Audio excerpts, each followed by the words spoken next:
Hello everyone, welcome to Civil Brains YouTube channel. तो हमारा एक 7 डेज का एक सीरीज चलने वाला है। तो उसका डे 1 है आज। इसमें हम कवर करेंगे, फर्स्ट डे 1 में हम कवर करेंगे complete site execution A to Z। फिर डे 2 में हम कवर करेंगे drawing reading from zero to hero. फिर डे 3 में हम कवर करेंगे estimation of building and BBS। Day 4 में हम एक बेसिक प्रोजेक्ट प्लानिंग देखेंगे। डे 5 में हम स्ट्रक्चर इंजीनियरिंग के बेसिक जो कॉन्सेप्ट्स होते हैं एंड देन ईटैप सॉफ्टवेयर के बारे में हम समझेंगे। डे 6 हम समझेंगे पीबी एंटायर स्टील स्ट्रक्चर के बारे में। आज हम आरसीसी के बारे में समझेंगे। डे 6 में हम will understand about the steel structure. And day 7 रहेगा कंप्लीट आपका करियर गाइडेंस, इंटरव्यू प्रिपरेशन और रेज्यूमे बिल्डिंग के ऊपर। ठीक है। तो if you are watching my video for the first time, मेरे चैनल को सब्सक्राइब करिए, so that will help me a lot. तो directly will start with the day 1 वाला सेशन। तो again will start with very basic thing. First मैं आपको पूरा execution explain करूंगा स्टार्टिंग से एंड तक। एक बार पूरा एग्जीक्यूशन समझने के बाद आई will show you the practical site videos. ठीक है, fine. So we'll start with this. We all know what is cement, right? Anything which is a binder, we call it as a cement. अब second आएगा concrete क्या है। So concrete is a mixture of cement, sand and aggregate. अगर आप इसमें पानी डालोगे then that entire mixture is going to become a concrete. Fine. Next आएगा what is RCC. Before understanding what is RCC, हमें RCC में क्यों जाने, क्योंकि कंक्रीट जो है ना, for example if I take this as my concrete, तो कंक्रीट क्या है, आपका कंप्रेशन में स्ट्रांग है।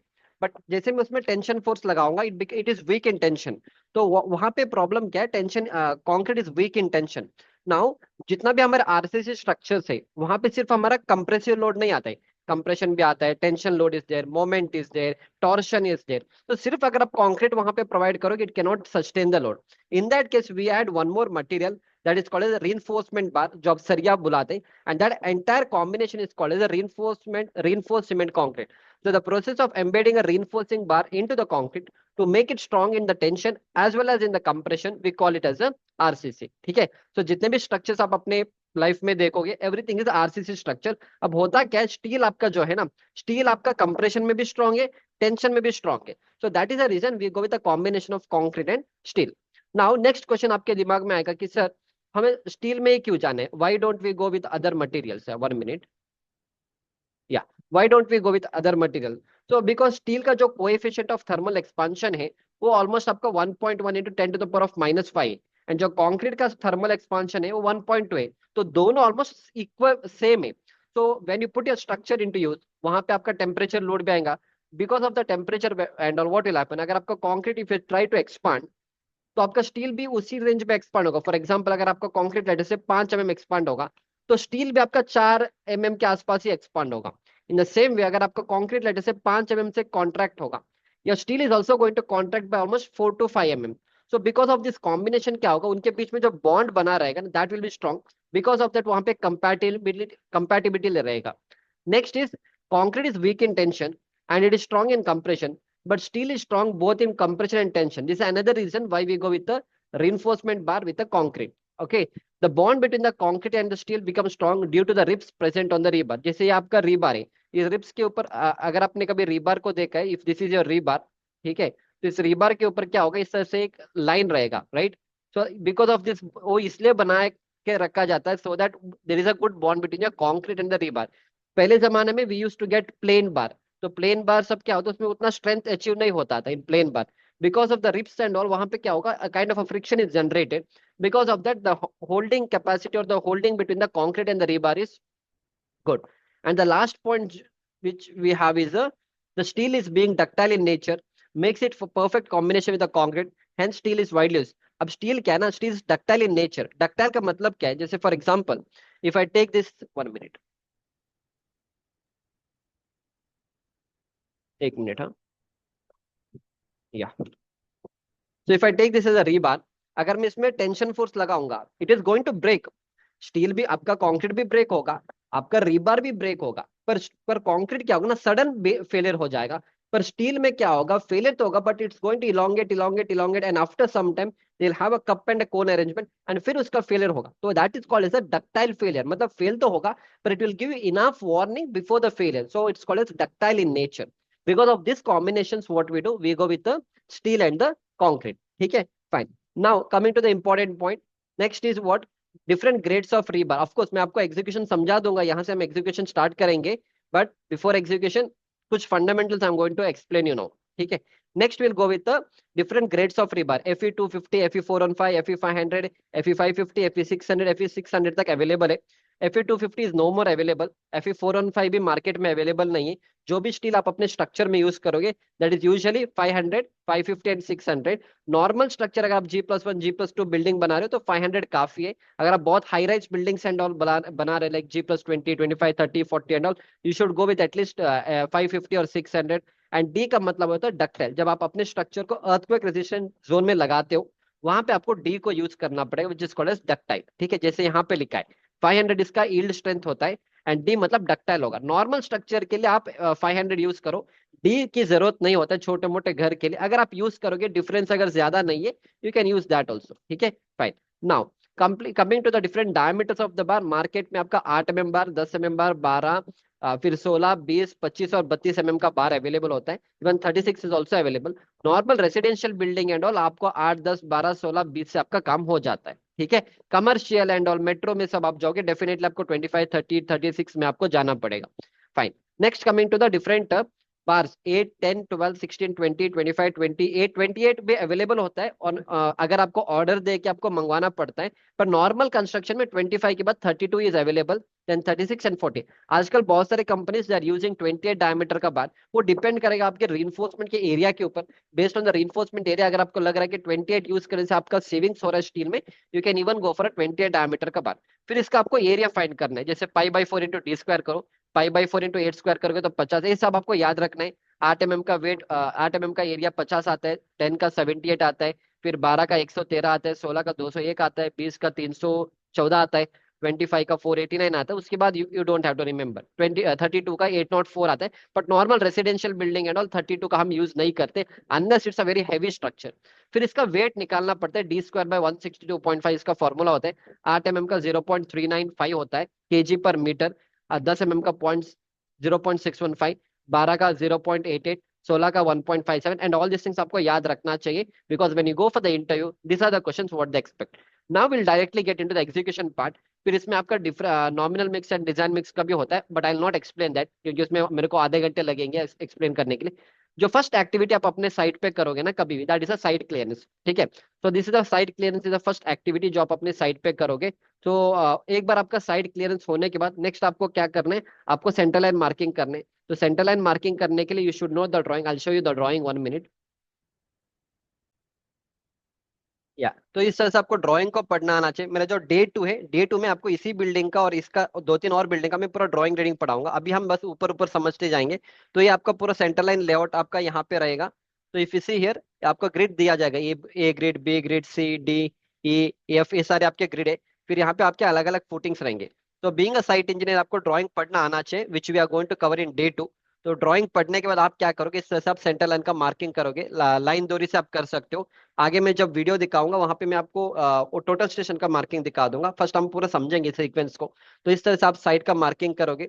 तो दिस इज हाउ आपको इसको पढ़ना आना चाहिए. तो साइट में आप क्या करोगे, इस तरह से मार्किंग करोगे सेंटर लाइन से. ठीक है, फाइन. तो इस तरह से you are going to do. इस तरह से करने के बाद पूरा आपका मार्किंग इस तरह से दिखेगी. आपका फुटिंग F1 है, F2 फुटिंग है, F3 footing, F4 footing, F5 footing.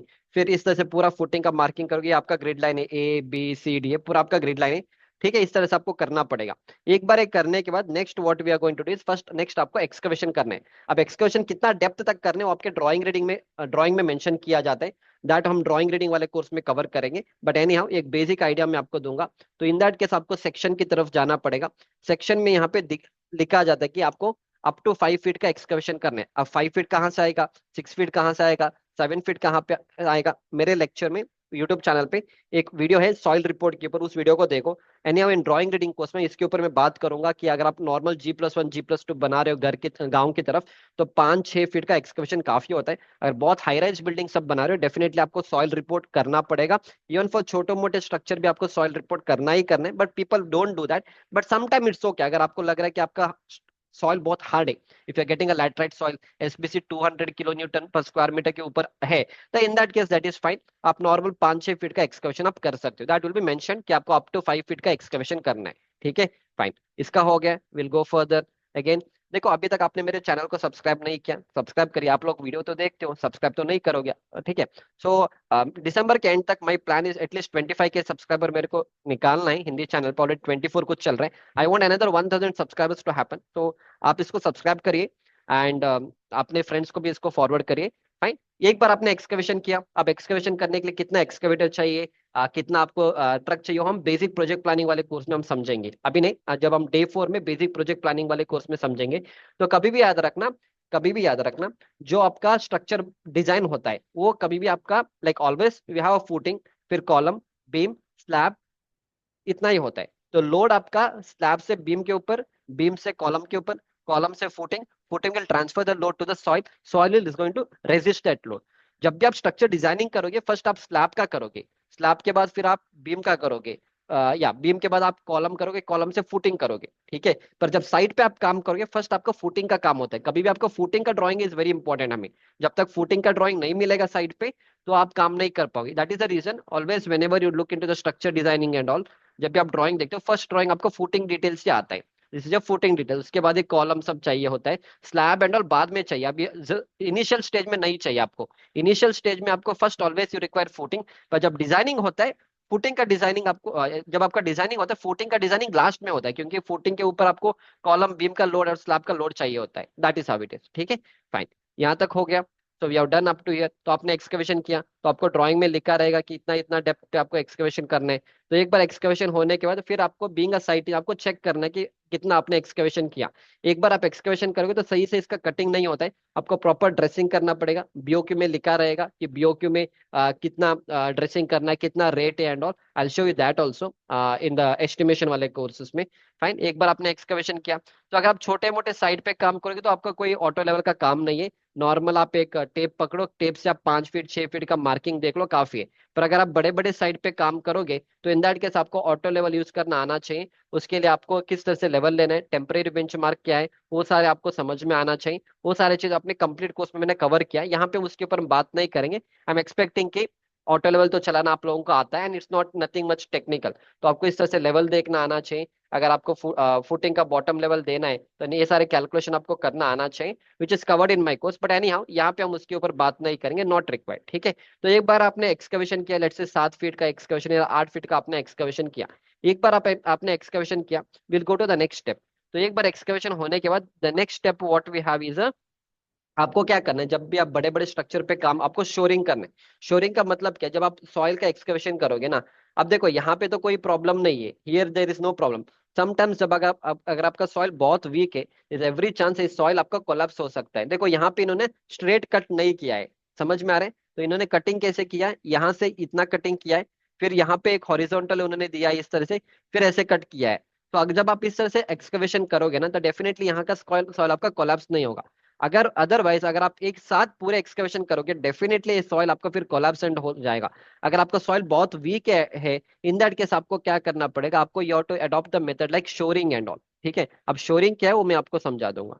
What is shoring, या ये आपका शोरिंग होता है। आप इस तरह से एडिशनली सपोर्ट यहाँ पे प्रोवाइड करोगे, this are called as pneumatic shorings and all. तो इस तरह से शोरिंग प्रोवाइड करोगे, so that what will happen, जो भी सॉइल यहाँ पे रिटेन है ना, it will not come inside your footing and all, ठीक है। Fine. This are the different types of shorings what you do. एक बार शोरिंग होने के बाद आपको अगर बहुत डीप एक्सकवेशन है, तो आपको प्रॉपर बैरिगेटिंग करना पड़ेगा। अगेन ये सारे बड़े बड़े कंस्ट्रक्शन कंपनीज में होते हैं। छोटे मोटे गांव की तरफ अगर तुम कंस्ट्रक्शन करोगे, people will not spend money for all this tape, caution tape and all, okay, don't worry. But big construction projects and all, safety is important for us, वहां पे हमें इस तरह से टेप को यूज करके काम करना होगा। एक बार वो सब कुछ होने के बाद next we have to do the preparation of the soil for a PCC. मतलब जब आप एक्सकवेशन करोगे ना, आपका सॉइल एग्जैक्टली हॉरिजॉन्टल नहीं होता है। जैसे यहाँ पे देखो प्लेन है, पर यहाँ पे ऊपर नीचे हो सकता है। इन दैट केस आपको एक दो लेबर को डिप्लॉय करके इसको सही से ड्रेसिंग करना पड़ेगा।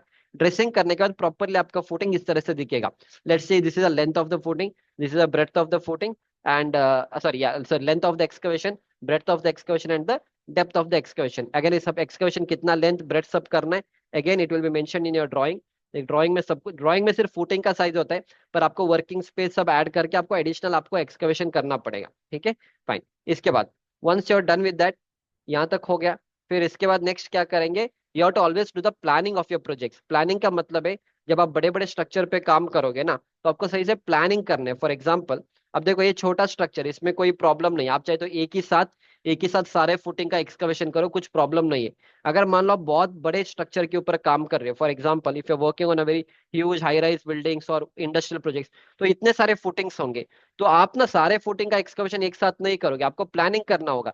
फॉर एग्जाम्पल इस हफ्ते में हम इतना फुटिंग का एक्सकवेशन करेंगे, इसके बाद नेक्स्ट हफ्ते में क्या करेंगे, हम इसका फुटिंग का एक्सकवेशन करेंगे, फिर इसके नेक्स्ट हफ्ते में हम इसका फुटिंग का एक्सकवेशन करेंगे, फिर इसका हम बैकफिलिंग करेंगे, बैकफिलिंग करने के बाद फिर ये वाला पोर्शन का हम एक्सकवेशन करेंगे। क्यों, जब आप बड़े प्रोजेक्ट्स पे आप काम करोगे, तो अगर आप सारे फुटिंग का एक्सकवेशन करोगे तो आपका जो ट्रांजिट मिक्सर है वो सब आपको जाने के लिए जगह नहीं रहेगा। तो दैट इज वाई आपको सही से प्लानिंग करना पड़ेगा। तो प्लानिंग इज वेरी इंपॉर्टेंट, ठीक है, फाइन। तो will speak on that also. एक मिनट बस वेट करना, मैं आपको एक और चीज बता दूंगा। जो अभी ये मेरा कोर्स है, या 1 मिनट।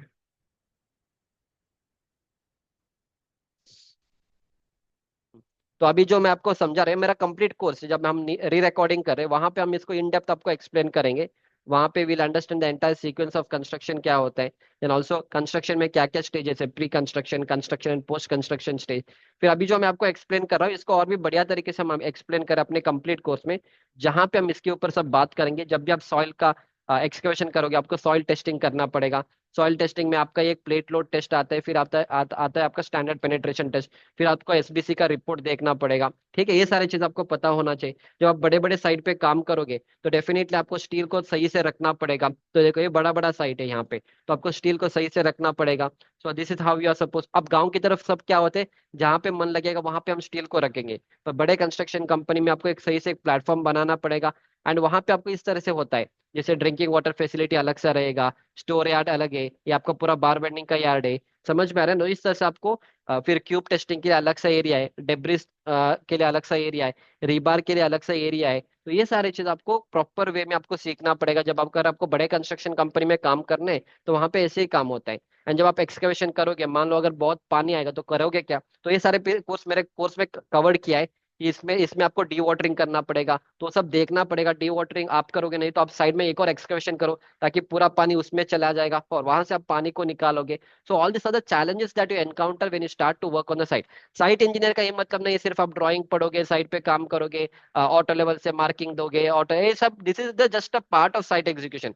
बट उसमें आपको बहुत सारे बेसिक प्रोजेक्ट प्लानिंग का नॉलेज होना चाहिए। You should be very attentive on the site when you start to work on the site and all, ठीक है, फाइन। वो सारे चीज हमने इस कोर्स में कवर किया है। And along with that shoring, जो आपको मैंने बताया था कि this are different type of shoring and all, अलग अलग टाइप्स ऑफ शोरिंग्स भी होते हैं, वो भी आपको पता होना। जब आप बड़े बड़े स्ट्रक्चर में काम करोगे, जब आप लेट्स से 4 बेसमेंट 5 बेसमेंट बनाओगे, तो डेफिनेटली आपको 15-20 मीटर का सब एक्सकवेशन करना पड़ेगा। Okay, in that case definitely आपको इस तरह से शोरिंग सब करके आपको एक्सकवेशन करना पड़ेगा, right. So that is again, जब आप बड़े स्ट्रक्चर में काम करोगे, ऐसे this is one of the बड़े स्ट्रक्चर का प्रोजेक्ट, तो यहाँ पे पूरा एक्सकवेशन एक साथ नहीं करेंगे।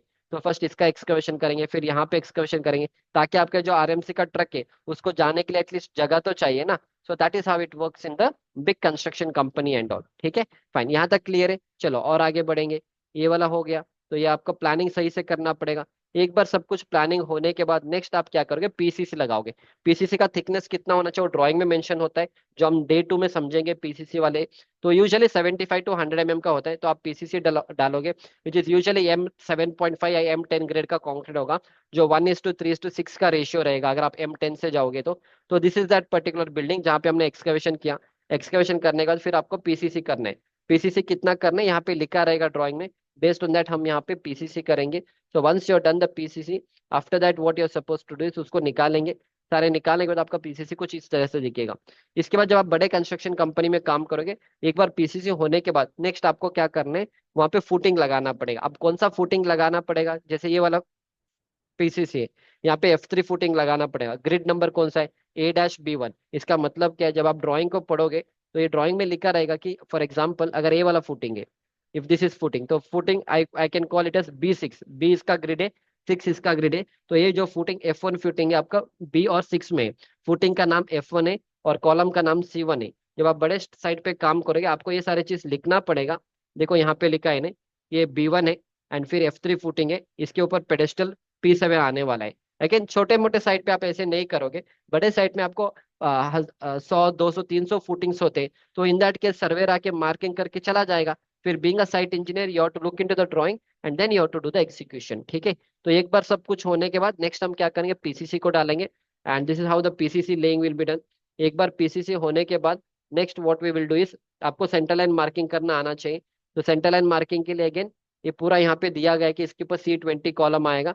तो डायरेक्टली कॉलम का जो रेनफोर्समेंट है ना आप लेके आओगे and then you are going to place it. Before that आपको बीबीएस करना आना चाहिए। जब भी आप साइड पे काम करोगे फुटिंग का मेश रहेगा, ये सारे फुटिंग का मेश है, कॉलम का है, तो आपको ड्राइंग पढ़ना आना चाहिए। इसके लिए कितना सरिया लगेगा वो अगेन हम ड्राइंग रीडिंग वाले कोर्स में कवर करेंगे। यहाँ पे आपको मेंशन किया जाता है कि F1 F2 F3 आपको पूरा फुटिंग है, लेंथ, फुटिंग का ब्रेड, फुटिंग का डेप्थ, फुटिंग में कितना रिइंफोर्समेंट लगेगा, 10 डायमीटर का से 6 inches, 10 diameter 6 inches, shorter span, longer span, ये सारी चीज आपके ड्राइंग में रहेगा।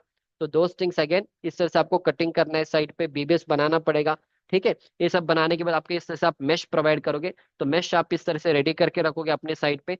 मेश रेडी करके रखने के बाद next you are going to do the laying of the mesh. तो ये सारे आपका मेश है। ठीक है, तो आप नीचे कवर ब्लॉक को प्रोवाइड करोगे। तो फुटिंग में कवर आपका 50 का होता है, 50 mm का होता है। तो इस तरह से प्रैक्टिकली यू कैन सी ना। देखो ये सारे चीज मैं अपने कोर्स में मैंने कवर किया है, वो पूरा 60 आवर्स का लेक्चर है जो मैं आपको प्रैक्टिकली साइड पे पढ़ाता हूँ। यहाँ पे मैं आपको ऊपर ऊपर समझाते जा रहा हूँ, यहाँ पे इन डेप्थ नॉलेज हम नहीं प्रोवाइड करेंगे क्योंकि तब तो मेरा 60 घंटे का पूरा लेक्चर बन जाएगा। I can not do that on YouTube. ठीक है, तो ये फुटिंग है। अब इसका बीबीएस आप कैसे बनाओगे, ड्राइंग के कैसे पढ़ोगे। फुटिंग में 50 mm का कवर तो प्रोवाइड करने पर कहाँ पे लिखा है, कौन सा कोड बुक में लिखा है, वो सारी चीज हम वहां पे समझेंगे। So this is for the cover block. Cover block क्यों प्रोवाइड करना है, एक तो करोजन से बचाएगा from fire resistance point of view and to provide the bond between the rebar and the concrete. तो फुटिंग में आपको 50 mm का कवर करना है, कॉलम में आपको 40 का करना है, बीम में 25 का करना है, स्लैब में 20 का करना है, स्टेयरकेस में 15 से 20 चल जाता है, वाटर टैंक में 45 एंड शेयर वॉल में एंड वॉल में आप 40 के आसपास आप प्रोवाइड कर सकते हो। तो यहाँ पे लिखा रहेगा कवर के ऊपर कि 50 mm का कवर आपको यूज करना पड़ेगा। ठीक है, तो इस तरह से आपने एक बार पूरा अरेंजमेंट बना लिया साइड पे। तो साइड पे आप इस तरह से करोगे। अब ये सारी चीज मैं अपने कंप्लीट कोर्स में इसका पूरा मैं प्रैक्टिकल वीडियो पढ़ाऊंगा आपको। अभी यहाँ पे क्योंकि वीडियो 30-30 मिनट का वीडियो है, 30 मिनट का वीडियो हम यूट्यूब पे नहीं चला सकते, वो प्रॉब्लम है वहाँ पे, क्योंकि तो फिर 10-12 घंटे का लेक्चर बन जाएगा। तो ये सारी चीज मैं आपको प्रैक्टिकली साइड से पढ़ाऊंगा कि किस तरह से ये लोग बनाते हैं सारी चीज। ठीक है, फाइन। एक बार बनाने के बाद इस तरह से टू कैरी दैट। कैरी करने के बाद आप क्या करोगे, फिर इसका प्लेसिंग करोगे। इस तरह से आप प्लेसिंग करोगे। प्लेसिंग करने का दो तरीका है, या तुम इसको बना के लेके आके यहाँ पे प्लेसिंग करो, नहीं तो आप साइड पे इस तरह से स्केफोल्डिंग लगा के, ओके, स्केफोल्डिंग लगा के आप इसका रीइंफोर्समेंट का अरेंजमेंट कर सकते हो। अगेन कौन सा रीइंफोर्समेंट लगेगा, रीइंफोर्समेंट में कितना बार लगेगा, for that again you have to refer the drawing. ये आपका फुटिंग का हो गया। इसी तरह से आपका कॉलम का ड्राइंग दिया जाता है। कॉलम में C1 C2 C3 C4 column है, कितना इंच का है, 9/12 का है। फिर इसमें कितना सरिया लगेगा, 12 डायमीटर का 6 सरिया, कितना लैटरल टाइस लगेगा, स्टीरअप लैटरल टाइस का स्पेसिंग कितने पे लगाने, सारी चीज आपके ड्राइंग में लिखा रहेगा। एनी हाउ डे नंबर 2 में मैं इसको कवर करूंगा, डोंट वरी, ये सारी चीज हम समझेंगे डे नंबर 2 में। ठीक है, तो ये सारी चीज आपको समझ में आना चाहिए।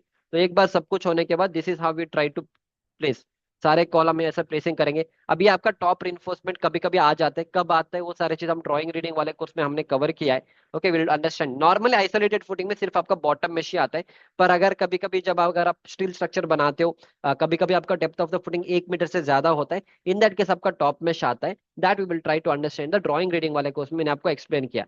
वो कंप्लीट बिल्डिंग का हमने एक्सकवेशन किया, ये पूरा हमने फुटिंग इस तरह से लगा दिया। ठीक है, इसके बाद बड़े बड़े कंस्ट्रक्शन कंपनीज में क्या होता है, वो अगर आप इस तरह से मार्किंग करोगे तो इन दैट केस हम ये जो सरिया है साइड पे लेके आएंगे, साइड पे इसका अरेंजमेंट करेंगे। ठीक है, फाइन। एक बार सब कुछ होने के बाद ये आपका पूरा फुटिंग का मेश है, ये सारे। फिर आपको बीबीएस करना आना चाहिए। BBS again it's very simple. हम डे नंबर 3 में हम बीबीएस के बारे में समझेंगे। ओके, अभी यहाँ पे करेंगे, फिर आधे घंटे लग जाएंगे बीबीएस के लिए। सो this was all about the footing का मेश एंड ऑल। एक बार फुटिंग मेश लगाने के बाद नेक्स्ट आपको शटरिंग लगाना है। तो शटरिंग क्या का कैलकुलेशन करना आना चाहिए, स्क्वायर मीटर में होता है। शटरिंग जो भी फुटिंग का साइज है वो आपका शटरिंग का साइज रहेगा। तो आप इस तरह से पूरा शटरिंग को लगाओगे।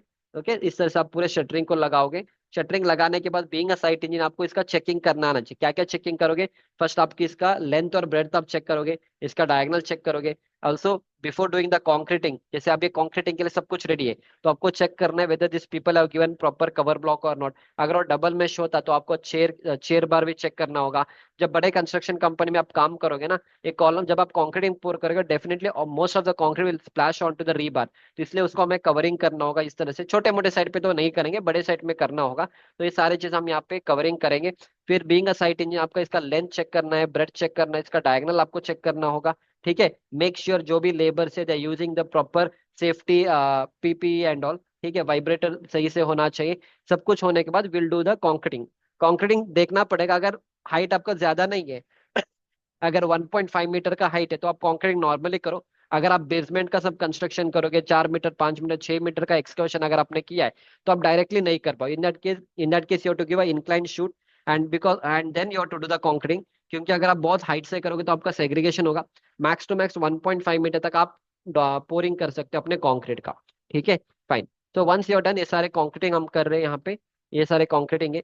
कॉन्क्रीटिंग होने के बाद सब कुछ आपका इस तरह से दिखेगा, ये पूरा आपका कॉन्क्रीटिंग हो चुका है। एक बार आपका कॉन्क्रीटिंग होने के बाद next what we are going to do again, जब आपके साइट पे ट्रांजिट मिक्सर आता है, यू शुड अंडरस्टैंड कि ट्रांजिट मिक्सर का जो इनवॉइस होता है उसको पढ़ना आना चाहिए, उसका क्रॉस वेरिफिकेशन करना आना चाहिए। अगेन वो सब हम अभी यहाँ पे डिस्कस नहीं करेंगे। मेरे अपने कंप्लीट कोर्स में मैंने आपको I have discuss all those things. ठीक है, वे ब्रिज पे लेके जाना पड़ेगा, उसका एक बार आपको टेस्टिंग करना पड़ेगा कि उसमें कितना कंक्रीट आया है साइड से। वे ब्रिजिंग, ये आपका वे ब्रिज होता है, this is your way bridge, 1 minute. या ये आपका वे ब्रिज होगा, तो इसमें आपको एक बार उसका वेट चेक करना पड़ेगा। एंड फिर उसके बाद सब कुछ ओके होने के बाद आपको फिर क्या करना पड़ेगा, उसका कॉन्क्रीटिंग हम करेंगे। कॉन्क्रीटिंग सब कुछ करने के बाद this is how your complete site is going to look. ठीक है, एंड कॉन्क्रीटिंग होने के बाद नेक्स्ट आपको क्या करना है, उसका क्यूरिंग करना पड़ेगा। क्यूरिंग क्यों करना है, आप कमेंट सेक्शन में डालें कि क्यूरिंग क्यों करना है, so that I understand how much knowledge you people have. तो एक बार वो सब होने के बाद नेक्स्ट हमें डी शटरिंग करना होगा। तो डी शटरिंग यूजुअली आपको 16 से 24 आवर्स के बाद आप निकाल सकते हो, 12-13 घंटे के बाद भी निकाल सकते हो, डिपेंड करेगा कंडीशन के ऊपर। अगर if it's a good hot sun and all if you have, अगर आपने दोपहर के टाइम में अगर आपने कॉन्क्रीटिंग किया है तो next day morning you can remove that. अगर नाइट के टाइम में भी अगर आपने किया है एंड इफ टेम्परेचर, अगर वो विंटर सीजन नहीं है, then definitely you have to at least wait for 12 to 14 hours. But according to the code book, it is mentioned, code book में सारे चीज mentioned है 16 to 24 hours, but 24 hours and all nobody will wait for footing and all। 10-12 घंटे में वो सूख जाता है, दैट इज सफिशियंट। ठीक है, एटलीस्ट 12-13-14 घंटा काफी होता है। फाइन, एक बार कोड बुक में लिखा रहेगा, एक बार आपने इसका डीशटरिंग किया, डीशटरिंग के बाद आपको क्यूरिंग करना पड़ेगा। So this is curing. Curing कब तक करना पड़ेगा, यूजुअली 1 हफ्ते तक तो आपको करना ही करना है। क्यों 1 हफ्ते तक करना है, क्योंकि ये देखा गया है, अगर आप 7 दिन तक अगर क्यूरिंग करोगे, कॉन्क्रीट का जो एक्चुअल स्ट्रेंथ उसको गेन करना है, almost 65 to 70% of the strength will be achieved. So that is why minimum 7 days का क्यूरिंग आपको करना है। ठीक है, तो इनिशियली जब आप कॉन्क्रीटिंग करोगे तो आपका concrete will be something like this, it's a new born baby. Your concrete when you do the concreting, it is a new born baby. तो उसमें ज्यादा कुछ स्ट्रेंथ नहीं होता है। जैसे जैसे वो 2 दिन होगा, 3 दिन होगा, 7 दिन तक होगा, तो उसमें स्ट्रेंथ गेन होगा। Right, in the same way when it's a new born baby, it will be something like this. जैसे 1 महीना हो गया, 2 महीना हो गया, 3 महीने हो गया, फिर जैसे जैसे आप हो गए आप अच्छे strength, you can take the strength. तो same thing is the concrete only. तो ये सारे चीज अगेन मैं आपको ऊपर ऊपर समझा रहा हूँ, फ्रैंकली स्पीकिंग। ये सब इन डेप्थ लेवल का एक्सप्लेनेशन होता है मेरे कंप्लीट कोर्स में। अगर I will give you one example, अगर आपको ये सारी चीज सीखना है, आई डेफिनेटली वेलकम यू। ये मेरा कंप्लीट ऐप है, सिविल ब्रेन्स का ऐप है, आप डाउनलोड करिए प्ले स्टोर से। अभी हमारा दिसंबर में पूरा ऑफर चल रहा है। ये सारे कोर्स आपको 10,000 प्राइस का कोर्स है, पर अभी आपको 7,000 में मिल जाएगा। एंड ये सारे लाइफ टाइम एक्सेस है, जो चीज मैं आपको पढ़ा रहा हूँ ना, अभी यहाँ पे सिर्फ मैं 2-3 घंटे का पढ़ा सकता हूँ आपको। यहाँ पे पूरा 350 घंटे का लेक्चर है मेरा। फिर इसके बाद अभी जो मैं पढ़ा रहा हूँ सिर्फ साइट एग्जीक्यूशन ही सीखना है, तो आपको इस वाले कोर्स में आना पड़ेगा। You can enrol in this particular course. ये एक्चुअली 1,500 का कोर्स है, पर ऑफर में अभी आपको 9,999 रुपीज में मिलेगा। अगर या तो you can download my civil prince app, check out the content. अगर आपको कंटेंट अच्छा लगे, समझ में आ रहा है, definitely enrol in my complete course. क्योंकि ये सारी चीज जो मैं आपको अभी पढ़ा रहा हूँ ना, ये आपको लगभग इस तरह से इंग्लिश और हिंदी दोनों लैंग्वेज में मिलेगा। If you click on the Hindi language का कोर्स, यहाँ पे आपको site execution, advance site execution में वाटर टैंक कंस्ट्रक्शन, ये सारी चीज हम कवर करेंगे। एंड इसमें अभी जो मैं आपको पढ़ा रहा हूँ, ये सारे चीज मैं आपको इस तरह से पढ़ाता हूँ। सेंटर लाइन मार्किंग, ये सारी चीज अभी ऑफकोर्स मैं ऑनलाइन में नहीं दिखा रहा हूँ। ये सारी चीज इस तरह से हम सेंटर लाइन मार्किंग करेंगे। ये हर एक चीज मैं आपको प्रैक्टिकली साइट से पढ़ाने वाला हूँ। एनी हाउ, इसके बाद मैं आपको थोड़ा सेंटर लाइन मार्किंग तो बताऊंगा। अभी जो प्रोजेक्ट मैं आपको दिखा रहा हूँ वहाँ पे, उसी प्रोजेक्ट का ये सारी चीज सेंटर लाइन लेआउट है। ये सारी चीज हम समझेंगे। ऑफ कोर्स आगे भी मैं समझा दूंगा टोटल स्टेशन से इसका मार्किंग आपको कैसे करना है। Will try to understand that also, ठीक है। बट एनी मैं आपको थोड़ा आइडिया दे रहा हूँ। ऑफ कोर्स यूट्यूब में मैं सब कुछ नहीं पढ़ा सकता हूँ, आप लोग देखोगे भी नहीं, और वहां पे आपका डाउट भी सॉल्व नहीं होता है यूट्यूब पे, दैट इज अ प्रॉब्लम। तो इसमें मैंने आपको लगभग सारे चीज आपको एक्सप्लेन किया है। एंड इसका हम अभी री रिकॉर्डिंग भी कर रहे हैं, जहाँ पे आपको और भी अच्छे लेवल पे हम कंटेंट को ऐड कर रहे हैं। जैसे आपको ये वाला जो या एनी हाउ विल कंटिन्यू, यहाँ तक हो गया। फाइन, ये वाला समझ में आ गया, ये वाला हो गया। तो ये सारे चीज हम यहाँ पे क्यूरिंग करेंगे। क्यूरिंग करने के बाद नेक्स्ट देखो टाइप्स ऑफ फाउंडेशन, बहुत टाइप्स ऑफ फाउंडेशन होता है। जैसे एक होता है आपका शैलो फाउंडेशन, फिर डीप फाउंडेशन। फिर शैलो फाउंडेशन में आपका आता है पैड फाउंडेशन, स्टेप फुटिंग। फिर आपका आता है slope footing, and then eccentric footing आता है। फिर डीप फाउंडेशन में आपका पाइल फाउंडेशन आता है। फिर यहाँ पे आपको फिर मैट फाउंडेशन आएगा। विल ट्राई टू अंडरस्टैंड ये सारी चीज। देखो ये तो सबको पता है, पर इसके पीछे का लॉजिक क्या है वो आपको वो बहुत ही कम लोगों को पता है, कि स्टेप फुटिंग कहाँ पे यूज करना है, स्लो फुटिंग कहाँ। आजकल जितने भी कंस्ट्रक्शन आप देखोगे, बड़े बड़े कंस्ट्रक्शन में कोई भी बंदा step footing and slow footing use नहीं करता। वो सिर्फ गांव की तरफ होता है, क्योंकि उनको नॉलेज नहीं होता है। सेकंड, उनको कंक्रीट थोड़ा बचाना होता है, पर इसमें बहुत सारे प्रॉब्लम्स है। स्टेप फुटिंग और स्लो फुटिंग आपको कभी भी यूज नहीं करना है। Always go for a pad footing. Even though वहां पे थोड़ा कंक्रीट आपका ज्यादा जाएगा, वो सेफर है, क्योंकि यहाँ पे क्या होता है ना, आपको यहाँ पे प्रॉपर बॉन्ड नहीं बनता है। अगर आप स्टेप फुटिंग करोगे तो फर्स्ट स्टेप होने के बाद आपको सेकंड स्टेप लगाना पड़ेगा, थोड़ा वेट करेगा। तो फर्स्ट स्टेप, सेकंड स्टेप और थर्ड स्टेप होता है। तो इसमें ना जब आपका लोड आएगा ना, it will try to slip away from here. That is a problem with step footing. But again छोटे मोटे स्ट्रक्चर में ना लोगों को एक्चुअली नॉलेज नहीं है, वो कंक्रीट को बचाने के चक्कर में स्टेप फुटिंग प्रोवाइड करेंगे। तो it is not a right construction practice. Slow footing is also not recommended. कभी भी आप स्लो फुटिंग स्टेप फुटिंग मत करिए। इसमें थोड़ा पैसे ही तो बचाओगे, पर इन फ्यूचर इसका प्रॉब्लम, कल अगर आपको एक और फ्लोर सब चढ़ाना है, डेफिनेटली ऐसे फुटिंग में काम नहीं होगा। Always go for a pad footing. Pad footing मतलब इस तरह से पैड फुटिंग, जैसे अगर लेंथ ब्रेथ और इसका डेप्थ रहेगा, that is called as pad footing. It's a very good footing, and it's always better आप अगर पैड फुटिंग में जाओगे तो। Next is are your combined footing, जब आपका दो कॉलम और लिफ्ट के आसपास आपका जो कॉलम बहुत पास में होता है, in that case you should go with combined footing and all, क्योंकि वो डिपेंड करेगा आपका प्रेशर बल्ब के ऊपर। Okay, and that is submitted. फिर आता है आपका eccentric footing. Eccentric footing footing सिर्फ आपके छोटे मोटे साइड पे जब आप घर बनाते हो और आपको कोई ऑफसेट नहीं छोड़ना होता है, वहां पे हम एसेंट्रिक फुटिंग करेंगे। ऑलवेज एसेंट्रिक फुटिंग में आपको बीम से कनेक्ट करना पड़ेगा। अगर आप बीम कनेक्ट नहीं करोगे तो आपका एसेंट्रिक फुटिंग कभी भी फेल होगा। तो गांव की तरफ बहुत सारे लोग क्या करेंगे, एसेंट्रिक फुटिंग तो बना देते, पर वहां पे वो बीम को कनेक्ट नहीं करते। जैसे अगेन रॉन्ग कंस्ट्रक्शन प्रैक्टिस, ठीक है। फिर आता है मैट फाउंडेशन और रफ। तो बड़े बड़े construction, when you go for a G+15, 20, 25, 30 story का बिल्डिंग, वहां पे सेटलमेंट थोड़ा ज्यादा होता है। एंड वहां पे अगर आप पूरा फुटिंग आइसोलेटेड करने जाओगे तो आपका साइज बहुत बढ़ जाएगा। In that case we combine all the footing and give one footing which is called as a raft foundation or a matte foundation, ठीक है। फाइन। इसके बाद या this was all about that. तो इसके बाद एक बार आपका फुटिंग हो गया, डिशटरिंग हो गया, फिर हम क्या करेंगे, नेक्स्ट हमें कॉलम को चढ़ाना है। तो कॉलम चढ़ाने से पहले आपको इस तरह से मार्किंग करनी है। आपका कॉलम का स्टार्टर लगाना होता है। स्टार्टर लगाने के लिए सर्वेयर आके इस तरह से मार्किंग देगा। सब कुछ मार्किंग देने के बाद next will go with the next option. या next will go to the, ये वाला आपका है। Fine, will start from here. या तो ये सारी चीज आपका फुटिंग हो गया। फुटिंग होने के बाद फिर सर्वेयर आके क्या करेंगे, इससे से मार्किंग देगा। फिर हम यहाँ पे क्या करेंगे, स्टार्टर फ्रेम को लगाएंगे। तो this are called as your starter frame. अब उसको कैसे पढ़ना है, स्टार्टर फ्रेम एंड और ड्राइंग रीडिंग वाले कोर्स में हम कवर करेंगे। ये सारे आपके अलग अलग स्टार्टर फ्रेम रहेगा। C1 column, C2, C3, C4, आपके अलग अलग कॉलम्स रहेंगे। तो C1 कॉलम लेट से 300 बाई 500 का स्टार्टर फ्रेम है। फिर ये 200 बाई 200 का है। ये आपका 300 बाई 600 का है। 200 बाई 600 का, ये सारे आपके स्टार्टर के फ्रेम्स होते हैं। तो स्टार्टर फ्रेम आपको लेके आना चाहिए। आपको साइड पे बनाएंगे, या वुडन का बनाओ या स्टील का बनाओ, anything is okay. Starter frame यहाँ पे सेट करेंगे। स्टार्टर फ्रेम सेट करने के बाद आई will show you what is starter concrete. First आपको स्टार्टर कंक्रीट लगाना होता है। ये आपका स्टार्टर फ्रेम है। स्टार्टर फ्रेम लगाने के बाद ये आपका स्टार्टर कंक्रीट होता है। तो यूजुअली स्टार्टर कंक्रीट 75 mm या 100 mm आप लगा सकते हो, no problem. That is just to hold your shuttering box in proper position, ठीक है। तो एक बार वो होने के बाद फिर हम इस तरह से शटरिंग बॉक्स को लगाएंगे। अब शटरिंग कितना लगेगा, कितना स्क्वायर मीटर का शटरिंग लगेगा, वो सब आपको क्वांटिटी एस्टिमेशन करना आना चाहिए। I show you the quantity estimation once. आज मैच है ना।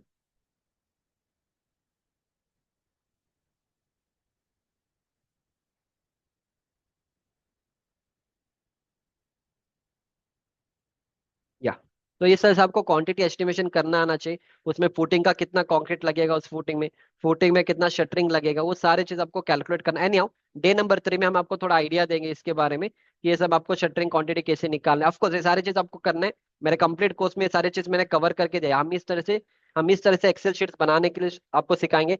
इस हिसाब से आपको कितना कंक्रीट सीमेंट सैंड एग्रीगेट लगेगा, टोटल कॉस्ट कितना आएगा, सब कुछ हम वहाँ पे क्वांटिटी एस्टिमेशन वाले कोर्स में हम कवर करेंगे। उसके बाद आपको बीओक्यू पढ़ना आना चाहिए। अभी बीओक्यू क्या है, जब भी आप साइट पे अभी काम करो वो बीओक्यू के हिसाब से काम होता है। जैसे पूरा आपका बीओक्यू है, उस बिल्डिंग को बनाने के लिए आपको लगभग 90 लाख का खर्चा आने वाला है। वहां पे आप एक्सकवेशन करोगे तो एक्सकवेशन में आपको लिखा रहेगा कि कितना डेप्थ तक आपको एक्सकवेशन करना है, एक्सकवेशन कितना करना है, कॉन्ट्रैक्टर क्या रेट ले रहे हैं वो आपको रेट एनालिसिस से आ जाता है। 350 रुपए का रेट है अगर आपको एक्सकवेशन करना है तो, कितना क्वांटिटी का एक्सकवेशन करना है, 328 क्यूबिक मीटर, उस हिसाब से आपको रेट आपको मल्टीप्लाई करना है तो आपको रेट मिल जाएगा। तो इस तरह से आपको पूरा बीओक्यू पढ़ना आना चाहिए। जो भी काम हम ये कर रहे हैं ना बीओक्यू के हिसाब से करेंगे। अगर बीओक्यू में लिखा है कि आपको पीसीसी 1:3:6 ग्रेड का करना है, तो जो हमने एक्सकवेशन में पीसीसी डाला है ना यहाँ पे, whatever PCC we had put here, ये सारे आपका पीसीसी है, राइट। ओके, ये वाला नहीं, सेकंड वाला यहाँ पे आएगा क्या पीसीसी? ओके, आगे वाले में मिलेगा ना, 1 मिनट। हाँ हाँ, पीसीसी जो हमने डाला था यहाँ पे, तो पीसीसी का जो ग्रेड हमने यूज किया था ये सारे, तो इसका ग्रेड कितना रहेगा, 1:3:6 ग्रेड का रहेगा। इसका थिकनेस कितना रहेगा वो तो ड्राइंग में लिखा रहेगा, your don't and to worry, ठीक है। पर ये सारे चीज आपको बीओक्यू में मेंशन किया जाता है कि रेट आपको कितना लेना है। अगर आपको पीसीसी करना है तो आपको 6,000 रुपीज लेना है 1 क्यूबिक मीटर का। आपके पूरे स्ट्रक्चर में कितना पीसीसी है, 7.75 क्यूबिक मीटर का है। उस हिसाब से अगर आपको पूरे बिल्डिंग का पीसीसी करना है तो आपको 47,000 रुपीज का खर्चा आएगा। तो अगर आप इतना पीसीसी करोगे लेटर से तो आपको 47,000 रुपीज का खर्चा आने वाला है। तो ये सारे चीज, being a site engineer, being a engineer, you should know all this things, ठीक है। Fine, any how will go further now. ये वाला शटरिंग वाला काम हो गया, शटरिंग बॉक्स लगाओगे। फिर शटरिंग लगाने के बाद आपको कुछ चेकिंग करना होगा, उसका अलाइनमेंट चेकिंग करना होगा। ये किस डायरेक्शन से करोगे, इस डायरेक्शन से करोगे तो आपको इसका डायगनल भी चेक करना होगा। ये सारे ऑफ कोर्स, ये सारी चीज मैं अपने कंप्लीट कोर्स में आपको प्रैक्टिकली साइड से पढ़ाने वाला हूँ। अभी मैं आपको इमेज दिखा के पढ़ाऊंगा क्योंकि अगेन एनी हाउ आगे थोड़ा थोड़ा मैं आपको वीडियो दिखा दूंगा, डोंट वरी, ठीक है। फाइन, तो ये सारे हमने शटरिंग लगा दिया, तो ये सारी चीज आपको देखना पड़ेगा। बीइंग अ साइट इंजीनियर आपको चेक करना है। यूजुअली हम 300 mm का स्पेसिंग में हम इसको रखेंगे, ओके, ऑल दिस थिंग। फिर कुछ अगर बड़े बड़े कॉलम्स है तो वहां पे हम टाई रॉड्स को यूज करेंगे। तो अगेन डिपेंड करेगा कैसे आपका शटरिंग बनने वाला है। जब आप बड़े बड़े स्ट्रक्चर्स बनाते हो जैसे डैम हो गया या स्टेडियम हो गया, तो इस शटरिंग का भी डिजाइनिंग होता है ऑफकोर्स। नॉर्मल रेसिडेंशियल बिल्डिंग में तो नहीं चाहिए। जब आप स्टेडियम का डिजाइनिंग करोगे, जब आप डैम का डिजाइनिंग करोगे, वहां पे भी आपको फॉर्म वर्क लगाना है। तो फॉर्म वर्क के लिए आपको डिजाइनिंग करना होगा, फॉर्म वर्क के ऊपर कितना लोड आएगा, उस हिसाब से आपको कितने डिस्टेंस पे इसको लगाना होगा, कितना स्क्रू लगाना होगा, कितने थिकनेस का आपको स्टील प्लेट या लेट से वुडन का वुडन प्लाईवुड यूज करना पड़ेगा, वो सारे हम फॉर्म वर्क डिजाइनिंग में करेंगे, ठीक है। फाइन, इसके बाद कॉलम का एक बार कॉन्क्रीटिंग हो जाएगा। ये सारे कॉलम का कॉन्क्रीटिंग है। अगेन आपको सही से वाइब्रेटर यूज करना पड़ेगा एंड ऑल दो थिंग्स। कॉलम का कंक्रीटिंग आपको जब भी कभी भी क्या करने, सिंस इट्स अ वर्टिकल, आपको 24 घंटे के बाद आप निकाल सकते हैं। 16 to 24 आवर्स के बाद आप इसका डिशटरिंग कर सकते हो। एक बार आपने डिशटरिंग किया, again you have to start with the curing वाला प्रोसेस। आपको पूरा क्यूरिंग करना पड़ेगा। क्यूरिंग करने के बाद नेक्स्ट हम क्या करेंगे, एक बार इसका भी क्यूरिंग हो जाएगा, फिर आपके दिमाग में कुछ क्वेश्चन आएंगे, सर ये सब हमें समझ में आ गए, पर ये सब क्या है सर, ये सब लैटरल टाइस है ना, all this are your lateral ties. तो इस लैटरल टेस्ट हम कैसे डिसाइड करेंगे, उसके लिए आपको SP34 का एक कोड बुक है, वहां पे सारी चीज मेंशन किया जाता है। एनी हाउ, जब मैं आपको ड्राइंग रीडिंग वाले डे नंबर 2 में मैं आपको ये सारी चीज थोड़ा थोड़ा एक्सप्लेन करूंगा। सब कुछ तो एक्सप्लेन नहीं कर पाऊंगा, फिर भी मैं आपको ऊपर ऊपर समझा दूंगा जो आपको दूसरे चैनल पे नहीं मिलेगा। एटलीस्ट उतना तो मैं आपको बता दूंगा, ठीक है। फाइन, इसके बाद ये सारे चीज होने के बाद स्टार्टर फ्रेम का हो गया। फिर आप क्या करोगे, बैक फिलिंग करोगे, क्योंकि आपने एक्सकवेशन किया, आपने एक्सकवेशन किया, आपने पीसीसी डाला, फुटिंग किया, कॉलम हो गया। आप बैक फिलिंग करोगे ना, up to the natural ground level आप फिर से बैक फिलिंग करोगे। जब आप बैक फिलिंग करोगे आपको एक साथ बैक फिलिंग नहीं करना, you have to do it in layers by layers. Layers by layers जब करोगे, अगेन बीओके में लिखा रहेगा कि आपको कैसे करना है। यहाँ पे देखो, बैक फिलिंग में आ जाओ। बैक फिलिंग कहाँ पे, या बैक फिलिंग, यहाँ पे क्या लिखा है, filling available excavated earth in trenches plane side of foundation in layers not exceeding 20 centimeter. मतलब आपको 200 mm का फिलिंग करना है, प्रॉपर कॉम्पैक्शन करना है, कंसोलिडेशन करना है, फिर से अगर अगेन आपको बैक फिलिंग करना है तो यहाँ पे इन लेयर्स लिखा है 20 mm, and each deposited by ramming, watering and lead up to 50 metre and lift. तो इसका रेट कितना होगा, कॉन्ट्रैक्टर 253 रुपीज का रेट है, कितना, पर क्यूबिक मीटर का, okay. So based on that, again, you'll do the excavation. Sorry, you'll do the backfilling. Give me 1 minute. या, तो इस तरह से आपको लेयर बाय लेयर करना है। फिर आपको कॉम्पैक्टर चलाना पड़ेगा, ये आपका कंसोलिडेशन है। तो ये वाला आप जब साइट पे काम करोगे, आपको जब आप बड़े साइट पे काम करोगे, नॉट इन छोटे मोटे साइट, छोटे मोटे साइट में सारे चीज को एक साथ बैकफिलिंग करेंगे, फिर कंसोलिडेशन करेंगे, एंड इट्स ओके अगर आप सही से करोगे। बड़े कंस्ट्रक्शन कंपनीज में you they will not even allow you to do all this things. वहां पे फर्स्ट आपको कॉलम के ऊपर इस तरह से आपको मार्किंग करना है अगर 200 लिखा है तो 200 200 200 200 200 का मार्किंग करोगे। एंड एवरी टाइम आप 200 का लेयर का बैकफिलिंग करोगे, उसको फोटो निकालना है। क्योंकि क्वालिटी कंट्रोल इंजीनियर का काम यही होता है, वो आके फोटो निकालेगा, सही से देखेगा, फिर उसके बाद और backfilling, again backfilling, again backfilling, consolidation backfilling, consolidation backfilling, हर एक का आपको फोटोग्राफ निकाल के you have to show all this thing your project manager and all. कल अगर मान लो कुछ हो गए, then you should not be blamed for that. ठीक है, that is how it has to be done. So that's this are construction practices, proper construction practices. फिर next of course Honey combing and all, will not speak on that, नहीं चाहिए, फिर बहुत time waste हो जाएगा। या एक बार आपने बैक फिलिंग किया तो ये आपने बैक फिलिंग किया। बैक फिलिंग करने के बाद नेक्स्ट आप will reach up to the natural ground level. फिर आप क्या करोगे, यहाँ पे प्लिंथ बीम का अरेंजमेंट करोगे। ये आपका पूरा पीसीसी का रनर रहेगा। अब ये प्लिंथ बीम का ड्राइंग आपको पढ़ना आना चाहिए, उसके लिए I go back to the drawing again. ये आपका पूरा प्लिंथ बीम का है। Where is your plinth beam, column हो गया, चलो प्लिंथ बीम लेआउट में आ जाएंगे। ये आपका प्लिंथ बीम का लेआउट है। प्लिंथ बीम शटरिंग डिटेल्स लिखा है, तो प्लिंथ बीम का डिटेल्स दिया जाए कि प्लिंथ बीम का विड्थ कितना है, डेप्थ आपको प्लिंथ बीम का कितना रखना है, PB1 PB2 PB3, ये सारे प्लिंथ बीम है आपका। तो बेस्ड ऑन दैट आप क्या करो, इसका अरेंजमेंट करोगे साइट पे। You are going to do the arrangement of this things. ठीक है, एक बार ये सब अरेंजमेंट करने के ऑफ कोर्स उसमें और भी कॉन्सेप्ट है, अभी हम उसके ऊपर डिस्कस नहीं करेंगे। जो भी आपका विड्थ ऑफ द बीम रहेगा, उसका दोनों तरफ 75 mm का ऑफसेट लेके आपको रनर को लगाना होता है। ठीक है, ये सारी चीज। फिर एक बार आपने पूरा उसका अलाइनमेंट आपको चेक करना है सही से, यहाँ पे अर्थ रैमर या लेट से कॉम्पैक्टर मशीन को आपको चलाना पड़ेगा। एंड फिर उसके बाद आप क्या करोगे, इसका पीसीसी डालोगे, लाइन दोरी लगा के सही से आपको अलाइनमेंट चेक करना पड़ेगा। Then you put the PCC of this. एक बार आपने पीसीसी डाला, फिर उसका आपको क्यूरिंग करना पड़ेगा। एक बार पीसीसी का क्यूरिंग होने के बाद finally it will look something like this, all this things. ठीक है, फाइन। उसके बाद आप क्या करोगे, आप उसका क्यूरिंग करोगे। क्यूरिंग करने के बाद कुछ प्रोजेक्ट्स में आपको एंटी टर्माइट ट्रीटमेंट करना पड़ेगा। ठीक है, तो एंटी टर्माइट ट्रीटमेंट एक्सकवेशन के बाद भी किया जाता है, कुछ जगह पे एक्सकवेशन में नहीं किया जाता है, प्लिंथ बीम के टाइम में किया जाए। It's all depend on the BOQ में लिखा रहेगा कि आपको एंटी टर्माइट कहाँ पे करना है। Again if I go to the BOQ, ये आपका बीओक्यू है, तो बीओक्यू में आई थिंक एंटी टर्माइट है क्या, I think I did not write. Okay, no problem, anti termite लिखा नहीं, पर आपको बीओक्यू में लिखा रहेगा कि एंटी टर्माइट ट्रीटमेंट करना होगा, आप करोगे वहां पे। ठीक है, अगेन उसके लिए कॉन्सेप्ट है एंटी टर्माइट का, वो लिक्विड आपको लेके आना पड़ेगा मार्केट में। तो आपको इस तरह से मिक्सिंग करना होगा, like 1 part of chemical and 19 parts of water आपको करना होता है। तो इस तरह से आप पूरा एंटी ट्रीटमेंट का ट्रीटमेंट करोगे। ठीक है, फाइन। इसके बाद नेक्स्ट आपको क्या करना है, प्लिंथ बीम लगाना होता है, ये सारे प्लिंथ बीम है। तो ये आपका बीबीएस करना आना चाहिए, प्लिंथ बीम का BBS you should know how to do and all. फिर एक बार होने के बाद आपका पूरा बीम इस तरह से दिखेगा, शटरिंग लगाओगे। शटरिंग लगाने के बाद आप प्लिंथ बीम रिइंफोर्समेंट आप अरेंज करोगे। ठीक है, इसके बाद उसका कॉन्क्रीटिंग करोगे। कॉन्क्रीटिंग करने के बाद नेक्स्ट आप इसका डीशटरिंग करोगे। तो पूरा आपका प्लिंथ बीम इस तरह से दिखेगा। ये पूरा प्लिंथ बीम का डीशटरिंग होने के बाद फिर आप यहाँ पे बैकफिलिंग करोगे अगेन। ये आपका नेचुरल ग्राउंड लेवल है, प्लिंथ बीम आपने बना दिया, फिर यहाँ पे और आपका गैप है, इसके बीच में आप बैकफिलिंग करोगे। Next you are going to do the backfilling line. ये पूरा प्लिंथ बीम है, फिर इसके बीच में आप क्या करोगे, बैकफिलिंग करोगे। अगेन कितना एक्सकवेटर चाहिए, कितना बैकफिलिंग क्वांटिटी चाहिए, अगेन आपको एस्टिमेशन करना आना चाहिए। तो पूरा आप इस तरह से बैकफिलिंग करोगे। अगेन अगेन आपको लेयर बाय लेयर करना पड़ेगा ये सारे चीज।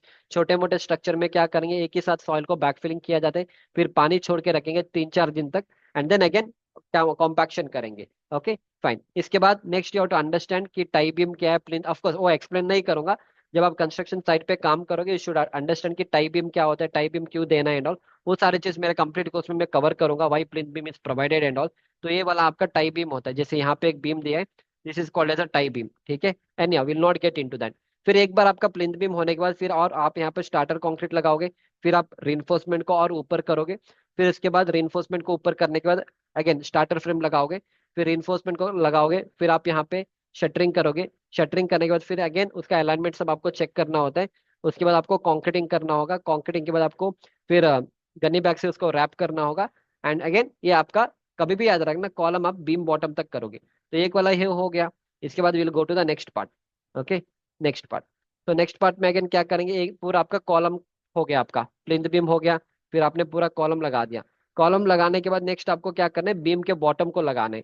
बीम बॉटम के लिए अगेन आपको ड्राइंग रेफर करना है, ग्राउंड फ्लोर रूफ लेआउट आपको रेफर करना होगा। तो इस तरह से क्या करोगे, आपके बीम के बॉटम सब लगाओगे। बीम बॉटम लगाने के बाद इस तरह से पूरा बीम बॉटम लगाओगे, बीम के साइड्स लगाओगे। उसका क्वांटिटी आपको फाइंड करना आना चाहिए। अगेन वो सारे हम एस्टिमेशन में करेंगे। अगर आप एस्टिमेशन वाले कोर्स में आ जाओगे, तो एस्टिमेशन में हम पूरे बिल्डिंग में कितना शटरिंग का क्वांटिटी लगेगा, वो सारे चीज हम वहाँ पे कवर करेंगे। ये सारे चीज आपका शटरिंग का क्वांटिटी है। ये प्लिंथ बीम का कितना पीसीसी लगेगा, फिर इसके बाद शटरिंग कितना लगेगा प्लिंथ बीम के लिए, टोटल आपका शटरिंग लगेगा प्लिंथ बीम में 105 स्क्वायर मीटर। फिर कंक्रीट कितना लगेगा प्लिंथ बीम के लिए, तो ये सारी चीज आपको आना चाहिए करने के लिए। फिर अभी हम ग्राउंड फ्लोर का रूफ कर रहे हैं, तो ग्राउंड फ्लोर का रूफ में कितना शटरिंग का क्वांटिटी चाहिए, उसमें कितना कंक्रीट क्वांटिटी चाहिए, फिर कितना शटरिंग क्वांटिटी चाहिए, सारी चीज आपको करना आना चाहिए, which is covered in my complete course and all. Okay, आप सिविल ब्रेंच का आप डाउनलोड कर सकते हो। इसमें सारे कोर्स में आपको, ये कंप्लीट कोर्स आपको बहुत डिस्काउंटेड प्राइस में मिल रहा है। इसमें हम सब कुछ कोर्स कवर करेंगे, you can check out this. ये वाला कोर्स भी अच्छा है, पर इसमें आपको मेरे फ्यूचर के कोर्सेज नहीं मिलने वाले। इसमें आपको मेरे फ्यूचर के भी कोर्सेज मिलेंगे, स्टील स्ट्रक्चर का भी मिलेगा, एमएस प्रोजेक्ट मिलेगा, बेसिक प्रोजेक्ट प्लानिंग का कोर्स आपको मिल जाएगा। It's a very good course, आप अपने हिसाब से आप कोर्स को ले सकते हो, no problem. Will go forward again, यहाँ तक हो गया। तो बीम बॉटम हमने लगा दिया। इसके बाद आपको एक्रोस्पैन के बारे में पता होना चाहिए कि एक्रोस्पैन क्या है, उसका क्या लेंथ होता है, कितना वेट वो ले सकता है, everything being a site engineer you should no. आप क्या करते साइट इंजीनियर, मतलब एक्रोस्पैन आ गया आपने लगा दिया, पर यू शुड अंडरस्टैंड कि एक एक्रोस्पैन कितना वेट लेगा, उस हिसाब से टोटल स्लैब का लोड कितना है, उस हिसाब से कितना एक्रोस्पैन चाहिए, उस हिसाब से हमें कितना इतना वुडन के बल्ली से और से वुडन के हमें स्टील के एमएस प्रॉप्स चाहिए। सब कुछ आपको काउंट करना आना तभी चाहिए, तभी जाके you can call yourself as a site engineer. तो हम साइट इंजीनियर बनते हैं मतलब ये सारे लेबर करेंगे, हम बस जाके खड़े हो जाएंगे। Of course that is okay, but initial level पे यू शुड नो कि अगर कोई भी पूछेगा कि इतना स्क्वायर मीटर का बिल्डिंग है, तो आप कितना प्रॉप्स लगाओगे, तो ऑल दो थिंग्स यू शुड नो। फिर इस तरह से हम एक्रोस्पैन को लगाएंगे। एक्रोस्पैन लगाने के बाद फिर ये सारे आपके शटरिंग के प्लेट होते हैं जो 2 फीट बाई 3 फीट का अवेलेबल होता है मार्केट में, तो हम इस तरह से शटरिंग प्लेट्स को लगाएंगे। ओके, ये सारे शटरिंग प्लेट्स होते हैं। शटरिंग प्लेट को लगाने के बाद next what we have to do is, सब कुछ होने के बाद आपको बीम का रेनफोर्समेंट का अरेंजमेंट करना है। अब बीम के लिए आपको ड्राइंग पढ़ना आना चाहिए। ऑफ कोर्स मैं आपको डे नंबर 2 ड्राइंग रीडिंग वाले में एक्सप्लेन करूंगा। ये पूरा बीम का लेआउट है, ये आपको पढ़ना, जब तक आपको ये पढ़ना नहीं आएगा you can not do the execution on the side. ठीक है, ये PB1 का है, 9 इंच बाई 15 इंच है, तो आपको 12 डायमीटर का सरिया प्रोवाइड करना है, और बॉटम 12 डायमीटर का 3 सरिया सब प्रोवाइड करना है। 8 mm का सरिया 7 इंच 7 इंच 7 इंच पे लगाना है। तो इस तरह से पूरा बीम का लेआउट होता है। You should know how to read the entire thing and all. इसके सिर्फ ड्राइंग पढ़ना नहीं, उसके पीछे का कॉन्सेप्ट भी आपको समझ में आना चाहिए। Again if you want to learn all this things in a more better way, मेरा ड्राइंग रीडिंग का कोर्स है, अगर आप यहाँ पे क्लिक करोगे, देखो मैं कोर्स के बारे में बीच में बताऊंगा, अगर आप इंटरेस्ट है आप ले सकते हैं, देयर इज नो प्रॉब्लम। ठीक है, but I would always suggest course में एनरोल करिए। जो नॉलेज आपको मिलेगा ना, मेरे 8 to 9 year of experience, you if you start to learn on your, आपको और 5-6 साल लग जाएंगे उस लेवल पे पहुंचने के लिए। ओके, तो दैट इज वाई जब आप ड्राइंग रीडिंग वाले कोर्स में एनरोल करोगे, इफ आई क्लिक हियर, तो आप यहाँ पे देखो ड्राइंग रीडिंग का ये पूरा 30 घंटे का लेक्चर है, 30 आवर्स का सिर्फ ड्राइंग रीडिंग का कोर्स है। जहाँ पे हम G+3 residential building, structure engineering के concept, G+1 commercial building, G+3 hostel building, slow footing and eccentric footing, 35,000 square metre का PEB का बिल्डिंग, इंटीरियर का ड्राइंग, प्लम्बिंग का ड्राइंग, इलेक्ट्रिकल का ड्राइंग, सीवेज ट्रीटमेंट का drawing, basement plus ground plus 3 storey का building, airport के drawing, high rise building के drawing, सारे ड्राइंग्स हमने यहाँ पे कवर किया। मैक्सिमम ड्राइंग, कपलर क्या होता है, ऑफकोर्स ये सारी चीज मैं अपनी यहाँ पे कवर नहीं कर पाऊंगा, क्योंकि ये सब क्या है ना, 15-20-25 हाई राइज बिल्डिंग के ड्राइंग से ये सारे चीज। तो हाई राइज बिल्डिंग का ड्राइंग सब पढ़ाने के लिए आपको बहुत कॉन्सेप्ट समझ में आना चाहिए, तब जाके आपको समझ में आता है। इसीलिए हम छोटे लेवल से स्टार्ट करेंगे, छोटे G+1 G+2 बिल्डिंग आप समझो, and then we can go for some advance topics and all. तो इस तरह से मैक्सिमम चीजें हमने कवर किया है। अगर कोई फिल्म एक्टर है, फिल्म एक्टर लोग बड़े बड़े बंगलोस बनाते, तो उनका ड्राइंग कैसे रहेगा वो यहाँ पे हमने कवर किया है। तो इस तरह से सारे ड्राइंग रीडिंग का एक कोर्स है, 30 आवर्स का लेक्चर है पूरा ड्राइंग रीडिंग का। तो you can even enrol in this course. ठीक है, या fine, of course will continue with the lecture. अब तो और भी 1 घंटे लगने वाले हैं, अगर आप थक गए तो थोड़ा पानी P low, and now again will continue with the lecture. तो पूरा बीम आपने लाया, बीम लाने के बाद आप क्या करोगे, साइड पे इस तरह से आपका पूरा शटरिंग का लेआउट बन जाएगा।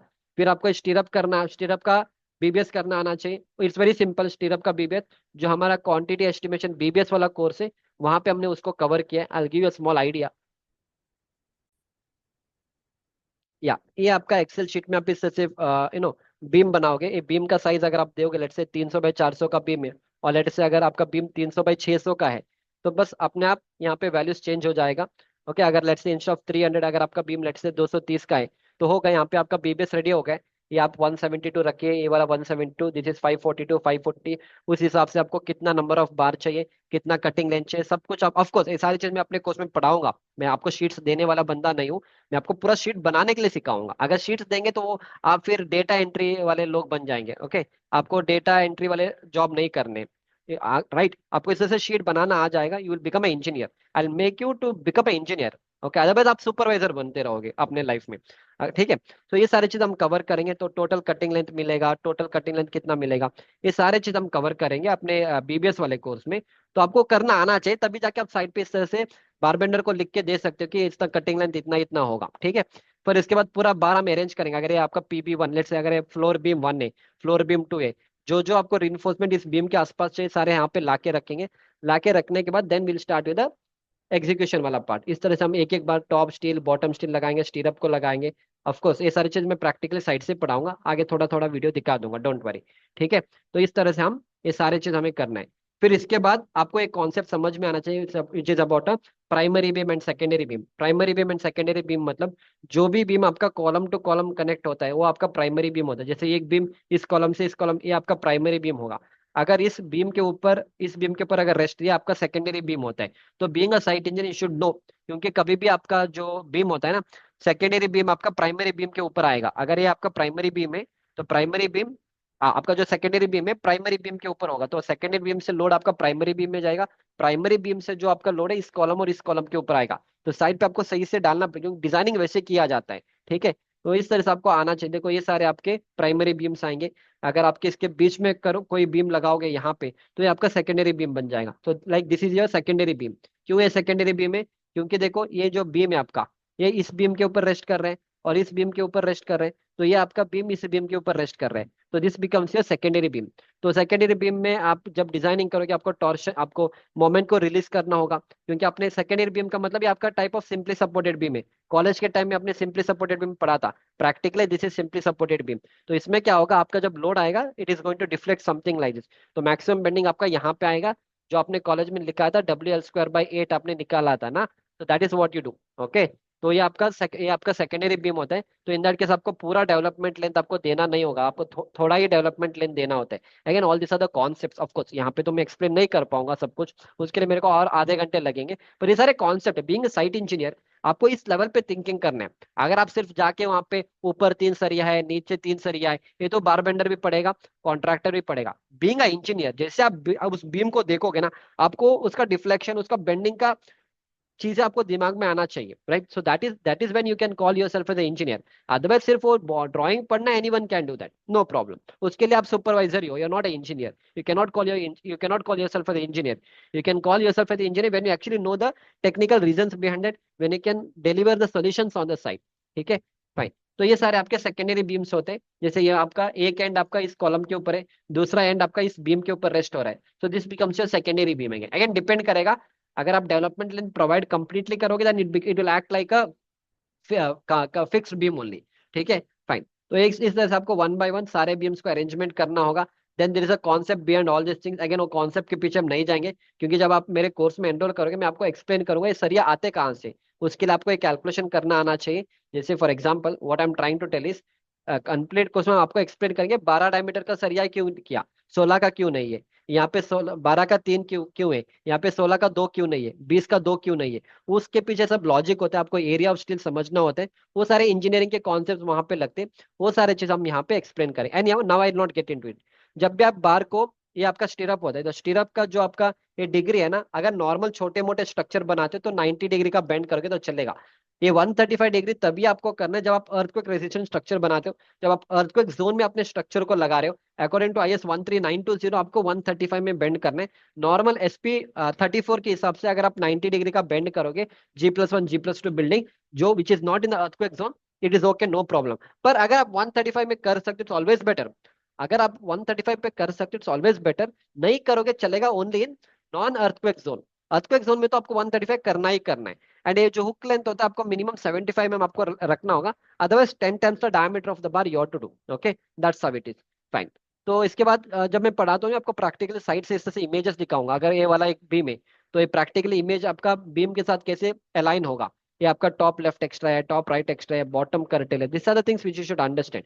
तो एक बार अपने स्लैब सेंटरिंग सब करने के बाद फिर आपको मैस्टिक टेप लगाना होगा, so that your slurry will not pass through that your shuttering का बोर्ड और लेट्स से सेंटरिंग का plates and all. And completely आपका साइट इस तरह से दिखेगा। ये सारे आपके साइट है, ठीक है, इस तरह से आपका साइट दिखेगा। यहाँ पे हम शटरिंग ऑयल लगाएंगे उसके ऊपर, सो दैट कॉन्क्रीट जब आप डी शटरिंग करोगे your concrete will come out, I mean your shuttering plates और लेट्स से या shuttering plates will come out easily. ठीक है, फाइन। अब इसमें कितना ऑयल लगेगा that is to be understood, of course कोई प्रॉब्लम नहीं, इट्स नॉर्मल थंब रूल्स भी है। उस हिसाब से हम एरिया निकाल के कितना हमें ये वाला ऑयल लगेगा, we can calculate that thing. ठीक है, चलो यहाँ तक हो गया। चलो इसके बाद, yeah, again of course many things are there to explain. Now you have to understand types of slab का ऑलरेडी मैंने पूरे वीडियो बना के अपने लेक्चर्स में डाले, यहाँ पे भी इन डेप्थ एक्सप्लेनेशन नहीं करूंगा। टाइप्स ऑफ स्लैब में आपका एक वन वे स्लैब होता है, एक टू वे स्लैब होता है। वन वे का मतलब है स्लैब आपका एक ही डायरेक्शन में बेंड होगा। टू वे का मतलब है स्लैब आपका दो डायरेक्शन में बेंड होगा। ठीक है, वन वे स्लैब में दो केस होता है, अगेन बहुत सारे लोगों को पता नहीं। When you go for one way slab, in one way slab we have two conditions. यहाँ पे देखो केस वन, अगर कोई भी स्लैब अगर दो सपोर्ट के ऊपर रेस्ट हो, it's always a one way slab. अगर स्लैब आपका चारों सपोर्ट के ऊपर रेस्ट कर रहा है, and if Ly/Lx ratio if it is greater than 2, then it is called as a one way slab. If it is less और equal to 2, then it is called as a two way slab. तो ये सारी चीज आपको पता होना चाहिए। अब जब आप मेरे कंप्लीट कोर्स में एनरोल करेंगे, उसके पीछे का लॉजिक समझाऊंगा। बाकी ये ड्राइंग पढ़ना सबको आता है, पर उसके पीछे का क्या लॉजिक है, कोड बुक में क्या लिखा है, क्रैंकिंग ऑफ बार क्यों करोगे, this is called as cranking of bar. Cranking of bar आपको क्यों करना है, क्रैंकिंग में टोटली दो टाइप के क्रैंकिंग है। एक होता है आपका बोथ साइड क्रैंकिंग, एक होता है आपका अल्टरनेट क्रैंकिंग। फिर स्लैब में आप चार टाइप्स ऑफ बार प्रोवाइड कर सकते हो। फिर आपका कट रिइंफोर्समेंट आएगा, फिर कट रिइंफोर्समेंट में कर्टेल बार भी आएगा। तो चार से पांच टाइप के स्लैब्स आप लगा सकते हो। तो मेरे कोर्स में मैं वो पूरा कवर करूंगा। ये आपका डबल साइड का क्रैंक है, दोनों साइड पे आपका क्रैंक हो जाएगा। अब क्रैंक क्यों करना है वो सब कोड बुक में लिखा है। At a discontinuous edge negative moments में arise, they depend on the degree of fixity and all, that is why हम यहाँ पे क्रैंकिंग करेंगे। अगेन वो सारे कॉन्सेप्ट आपको पता होना चाहिए। ओनली देन जब आप साइड पे जाओगे ना, you can literally get the feel of that engineering, right. तो आपको पता है कि यहाँ पे नेगेटिव बेंडिंग मोमेंट है, यहाँ पॉजिटिव बेंडिंग मोमेंट है, यहाँ पे नेगेटिव बेंडिंग मोमेंट है। दैट इज वाई हम इस तरह से बार को प्रोवाइड करेंगे। तो this is called as cranking of bar, हम इस तरह से इस बार को क्रैंकिंग करेंगे। ठीक है, फाइन। फाइन, तो ये टू वे स्लैब होगा। ये सारे कॉन्सेप्ट हम पढ़ाते हैं अपने कोर्स में। ऑफकोर्स यहाँ पे हम एक्सप्लेन नहीं करेंगे, मैं आपको समझा रहा हूँ क्या क्या आपको सीखने को मिलेगा कंप्लीट कोर्स में। एंड स्लैब में भी बहुत जब आप डिजाइनिंग करोगे, देन यू शुड नो कि वन वे स्लैब क्या है, टू वे स्लैब क्या है, टू साइड सपोर्टेड स्लैब क्या है, थ्री साइड सपोर्टेड स्लैब क्या है, एंड ऑल दोस थिंग्स। पर any how not a big issue. ठीक है, चलो यहाँ तक हो गया।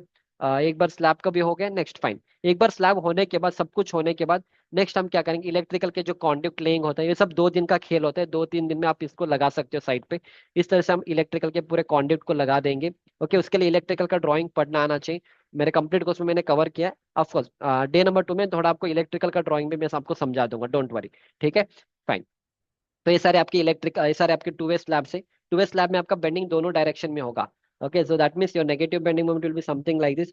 इस तरह से आपका बेंडिंग होगा, और इधर भी आपका नेगेटिव बेंडिंग मोमेंट हो जाएगा। जो slab is going to bend in both the direction along the shorter span and along the longer span. तो आपका दोनों मेन रिइंफोर्समेंट होगा। स्लैब में 10 डायमीटर का सरिया 150 पे लगा दो, आपका काम खत्म। स्लैब का यूजुअली डिजाइनिंग करने की जरूरत नहीं, at least for a residential building. ठीक है, फाइन। चलो, एक बार ये सब कुछ होने के बाद जब आप बड़े स्ट्रक्चर में अगेन काम करोगे, तो वहां पे एक डिपार्टमेंट होता है मैकेनिकल इलेक्ट्रिकल एंड प्लम्बिंग। तो वहां पे आपको क्या करना है, पूरा जितने भी प्लम्बिंग के स्लीव्स है वो सारी चीज आपको लगाना पड़ेगा। एंड सब उसके बाद सब कुछ आपको फिर आपका स्लैब का कास्टिंग करना पड़ेगा। तो ये आपका एक और टाइप का रीइंफोर्समेंट है स्लैब में। एक हमने क्रैंक बार देखा था, this is called as cut reinforcement. तो ये सारे आपका कट रीइंफोर्समेंट है। कभी भी आपको चेयर बार देना होगा, अगर आप चेयर बार नहीं दोगे तो क्या होगा, इससे आपका सैगिंग हो जाएगा। ओके, ये आपका top steel will come down, so always you have to give a chair bar. इसके बाद आपको क्या करना है, कास्टिंग ऑफ द स्लैब होगा। कास्टिंग से पहले आपको बहुत सारे प्रोसेस होता है। One is batching, mixing, transportation, placing, compaction, finishing और क्यूरिंग होता है। फिर उसके बाद जब भी आप साइट पे काम करोगे, आपको स्लम टेस्ट करना आना चाहिए। तो स्लम टेस्ट का प्रोसीजर आपको पता होना चाहिए। एंड उसके बाद एक बार सब कुछ होने के बाद, जब आप बड़े साइट पे काम करोगे, तो आपको क्या करना है, इस तरह से एक स्लम टेस्ट आपको करना है। उसका कितना स्लम्प आया वो आपको चेक करना है। फिर आपको इस तरह से बोर्ड में लिखना चाहिए। एंड फिर आपको क्यूब टेस्टिंग, क्यूब सब आपको बनाना पड़ेगा। एंड ये सारे आपका कंप्रेसिव टेस्टिंग मशीनें, आप यहाँ पे चेक करके पूरा वैल्यूज निकालोगे कितना कितना लगेगा एंड ऑल। ठीक है, एक बार सब कुछ होने के बाद of course will go forward forward. या okay, concreting of the slab हो गया ना। या एक बार आपका स्लैब का पूरा कॉन्क्रीटिंग हो गया। कॉन्क्रीटिंग होने के बाद ये आपका स्लैब का कॉन्क्रीटिंग है। कॉन्क्रीटिंग होने के बाद नेक्स्ट हम क्या करेंगे, उसका ये सारे आपका वुडन बलीज जो प्रॉप्स एंड ऑल है ना, या हम एटलीस्ट 21 डेज तक तो हम रखेंगे। 21 डेज के बाद हम उसका डीशटरिंग करेंगे। इस तरह से मैंने आपको एक फ्लोर का समझा दिया। जब भी आप कितने भी हाइट का स्टोरी का बिल्डिंग बनाओ, आपको सेम प्रोसीजर फॉलो करना है। अभी हमने एक फ्लोर का समझा दिया। नेक्स्ट सेकंड फ्लोर में अगेन स्टार्टर फ्रेम लगाओगे, कॉलम लगाओगे, ये लगाओगे, ये सारे चीज। इस तरह से आपको हर एक बिल्डिंग का starting to end you are suppose to do. इस तरह से अगर आप करोगे, definitely will have a good understanding of the subject. अभी तक मैंने सिर्फ 1% मैंने आपको एक्सप्लेन किया यहाँ पे। अभी तक हमारा ये पूरा काम हो चुका है। नेक्स्ट हम इंटीरियर में जाएंगे। अब मैं आपको इंटीरियर वाले में लेके जाऊंगा। Will take you to the interior. एक बार आपका ये पूरा होने के बाद बिल्डिंग आपका कुछ इस तरह से दिखेगा। फिर इसके बाद आपको इंटीरियर में brick work, block work, plastering, painting करना होगा। ब्रिक का अलग अलग साइज होता है। अलॉन्ग विद द ब्रिक आपके अलग अलग बॉन्ड्स ऑफ ब्रिक्स होते हैं, तो वो भी आपको पता होना चाहिए। फिर जब भी आप बड़े कंस्ट्रक्शन साइट पे काम करोगे, आपका क्वालिटी ऑफ द ब्रिक आपको पता होना चाहिए। ब्रिक का क्वालिटी कैसे है उसके लिए 3-4 टेस्टिंग है। 1 मीटर के हाइट से आप मारो, नहीं तो दो ब्रिक को आप इस तरह से you just hit each other so that you get that बेलिंग और मेटालिक का साउंड आएगा। ओके, ये सारी चीज आपको टेस्टिंग करना होगा। एंड जब भी आप काम करोगे ब्रिक वर्क का, आपको एटलीस्ट 24 आवर्स से पहले उसको पानी में लगा के रखना है, so that you will get to understand उसका वाटर एब्जॉर्प्शन कैपेसिटी कितना है। एक बार वो सब कुछ होने के बाद this is how you are suppose to do. अब साइट पे क्या होता है, 2 घंटे पहले पानी लगाते, which is also okay, not a problem. Always better you soak that into a tank of water, so that ना it will absorb all the water and all, ताकि जब आप उसका प्लास्टरिंग का काम करोगे या एंड ऑल, वो पानी जो मोर्टार का पानी है, इट विल नॉट एब्जॉर्ब। ठीक है, फाइन। इसके बाद ये सब होने के बाद देखो, अगेन ब्लॉक वर्क में बहुत सारे टाइप्स हैं। आप ब्रिक वर्क कर सकते हो, ब्लॉक वर्क होगा, फिर उसमें आप फ्लाई ऐश के ब्रिक्स यूज यूज कर सकते हो। फिर आपका what is that, light weight bricks you can use. So इस तरह से बहुत से आजकल पोरोथर्म ब्रिक भी है। तो अगर आप हमारे साइड में आएंगे, we use such kind of laterite stone and all. ठीक है, तो this are the different types of laterite stone and all. It all depends आपको किस तरह से करना है। अगेन अगर आप दूसरे टाइप के स्ट्रक्चर्स में जाओगे, कमर्शियल बिल्डिंग एंड ऑल, आजकल सारे लोग लाइट वेट ब्रिक्स यूज करेंगे, लाइट वेट ब्लॉक्स यूज करेंगे। ये सारे आपके सीमेंट के ब्लॉक्स है। ठीक है, ये सारे आपके इंटीरियर का काम से आते हैं। एंड इस तरह से आप क्या करोगे, पूरा ब्रिक वर्क का काम करोगे। तो इस तरह से आपको ब्लॉक ला के रखना है। अगेन कितना कितना आपको ब्लॉक लगेगा, कितना सीमेंट लगेगा, ये सारे चीज अगेन आपको क्वांटिटी करना आना चाहिए, which is again covered in my quantity estimation वाले कोर्स में। अगर आप क्वांटिटी एस्टिमेशन वाले कोर्स में जाएंगे, तो we have covered all those things. ये आपको ब्रिक वर्क कितना लगेगा, ये सारे चीज, टोटल क्यूबिक कितना चाहिए, ये सारी चीज आपको निकालना आना चाहिए। इस तरह से आपको एस्टिमेशन करना आना चाहिए। उस हिसाब से आप बता सकते हो कि टोटल कितना ब्रिक रहे, कितना क्या ratio and all those things. ठीक है, 1 मिनट। या ठीक है, यहाँ तक हो गया, चलो जल्दी विल फिनिश इट ऑफ। यहाँ तक हो गया, ब्रिक वर्क हो गया, ब्लॉक वर्क आपको समझ में आ गया। तो इस तरह से अलग अलग ये सारे आपके light weight bricks, light weight blocks होते हैं जो मार्केट में अवेलेबल होता है, आप उसको भी यूज कर सकते हो। This are your bricks. ये आपके पोरोथर्म ब्लॉक्स भी बहुत सारे लोग आजकल यूज कर रहे हैं। Then you can go for AC block, laterite stone and all. तो एक बार वो होने के बाद फिर हम कंक्रीट बैंड को हमें प्रोवाइड करना होता है। After every 1 metre you have to provide the concrete bands and all. इसके बाद कंक्रीट बैंड लगाने के बाद next what will do is we have to put the sill concrete. जहां पे भी आपका विंडो आएगा वहां पे आपको सील कंक्रीट को लगाना होता है। सील कंक्रीट लगाने के बाद next what we are going to do, आपको लिंटल का कास्टिंग करना है। लिंटल कास्टिंग एंड छज्जा कास्टिंग आप साथ में भी कर सकते हो, नहीं तो फर्स्ट आप लिंटल का बीम लगाओ, फिर उसमें डबल बार छोड़ दो, फिर छज्जा का कास्टिंग आप बाद में भी कर सकते हो, नो प्रॉब्लम। छोटे मोटे स्ट्रक्चर में क्या होता है, लिंटल और छज्जा का कास्टिंग दोनों साथ में ही होता है। इट्स एंड कुछ जगह पे आप कट लिंटल का भी आप इस्तेमाल कर सकते हो, नो प्रॉब्लम। उसके लिए आपको लिंटल का ड्राइंग दिया जाता है, कितने कितने ओपनिंग के लिए, डेप्थ ऑफ द लिंटल, मतलब लिंटल का साइज क्या होना चाहिए, वो सारी चीज आपको दिया जाता है। फिर इसके बाद लिंटल सब होने के बाद नेक्स्ट आपको इलेक्ट्रिकल के ड्राइंग पढ़ना आना चाहिए, उसके लेजेंड्स पढ़ना आना चाहिए। तब ये होने के बाद फिर हम वॉल का चेजिंग का काम करेंगे, ऑल दिस सारे वॉल का चेजिंग का काम एंड ऑल। ठीक है, ये सारे आपको वॉल का चेजिंग का काम। वॉल का चेजिंग का काम होने के बाद फिर आपको वहाँ पे चिकन मेश लगा के उसका प्लास्टरिंग करना पड़ेगा, उसका रेशियो सही से मेंटेन करना पड़ेगा। एंड सब कुछ वो होने के बाद नेक्स्ट हम प्लम्बिंग की तरफ जाएंगे। जहाँ पे भी आपका टॉयलेट वाला एरिया है, वहाँ पे इस तरह से हमें प्लम्बिंग के पाइप्स एंड ऑल लगाना पड़ेगा।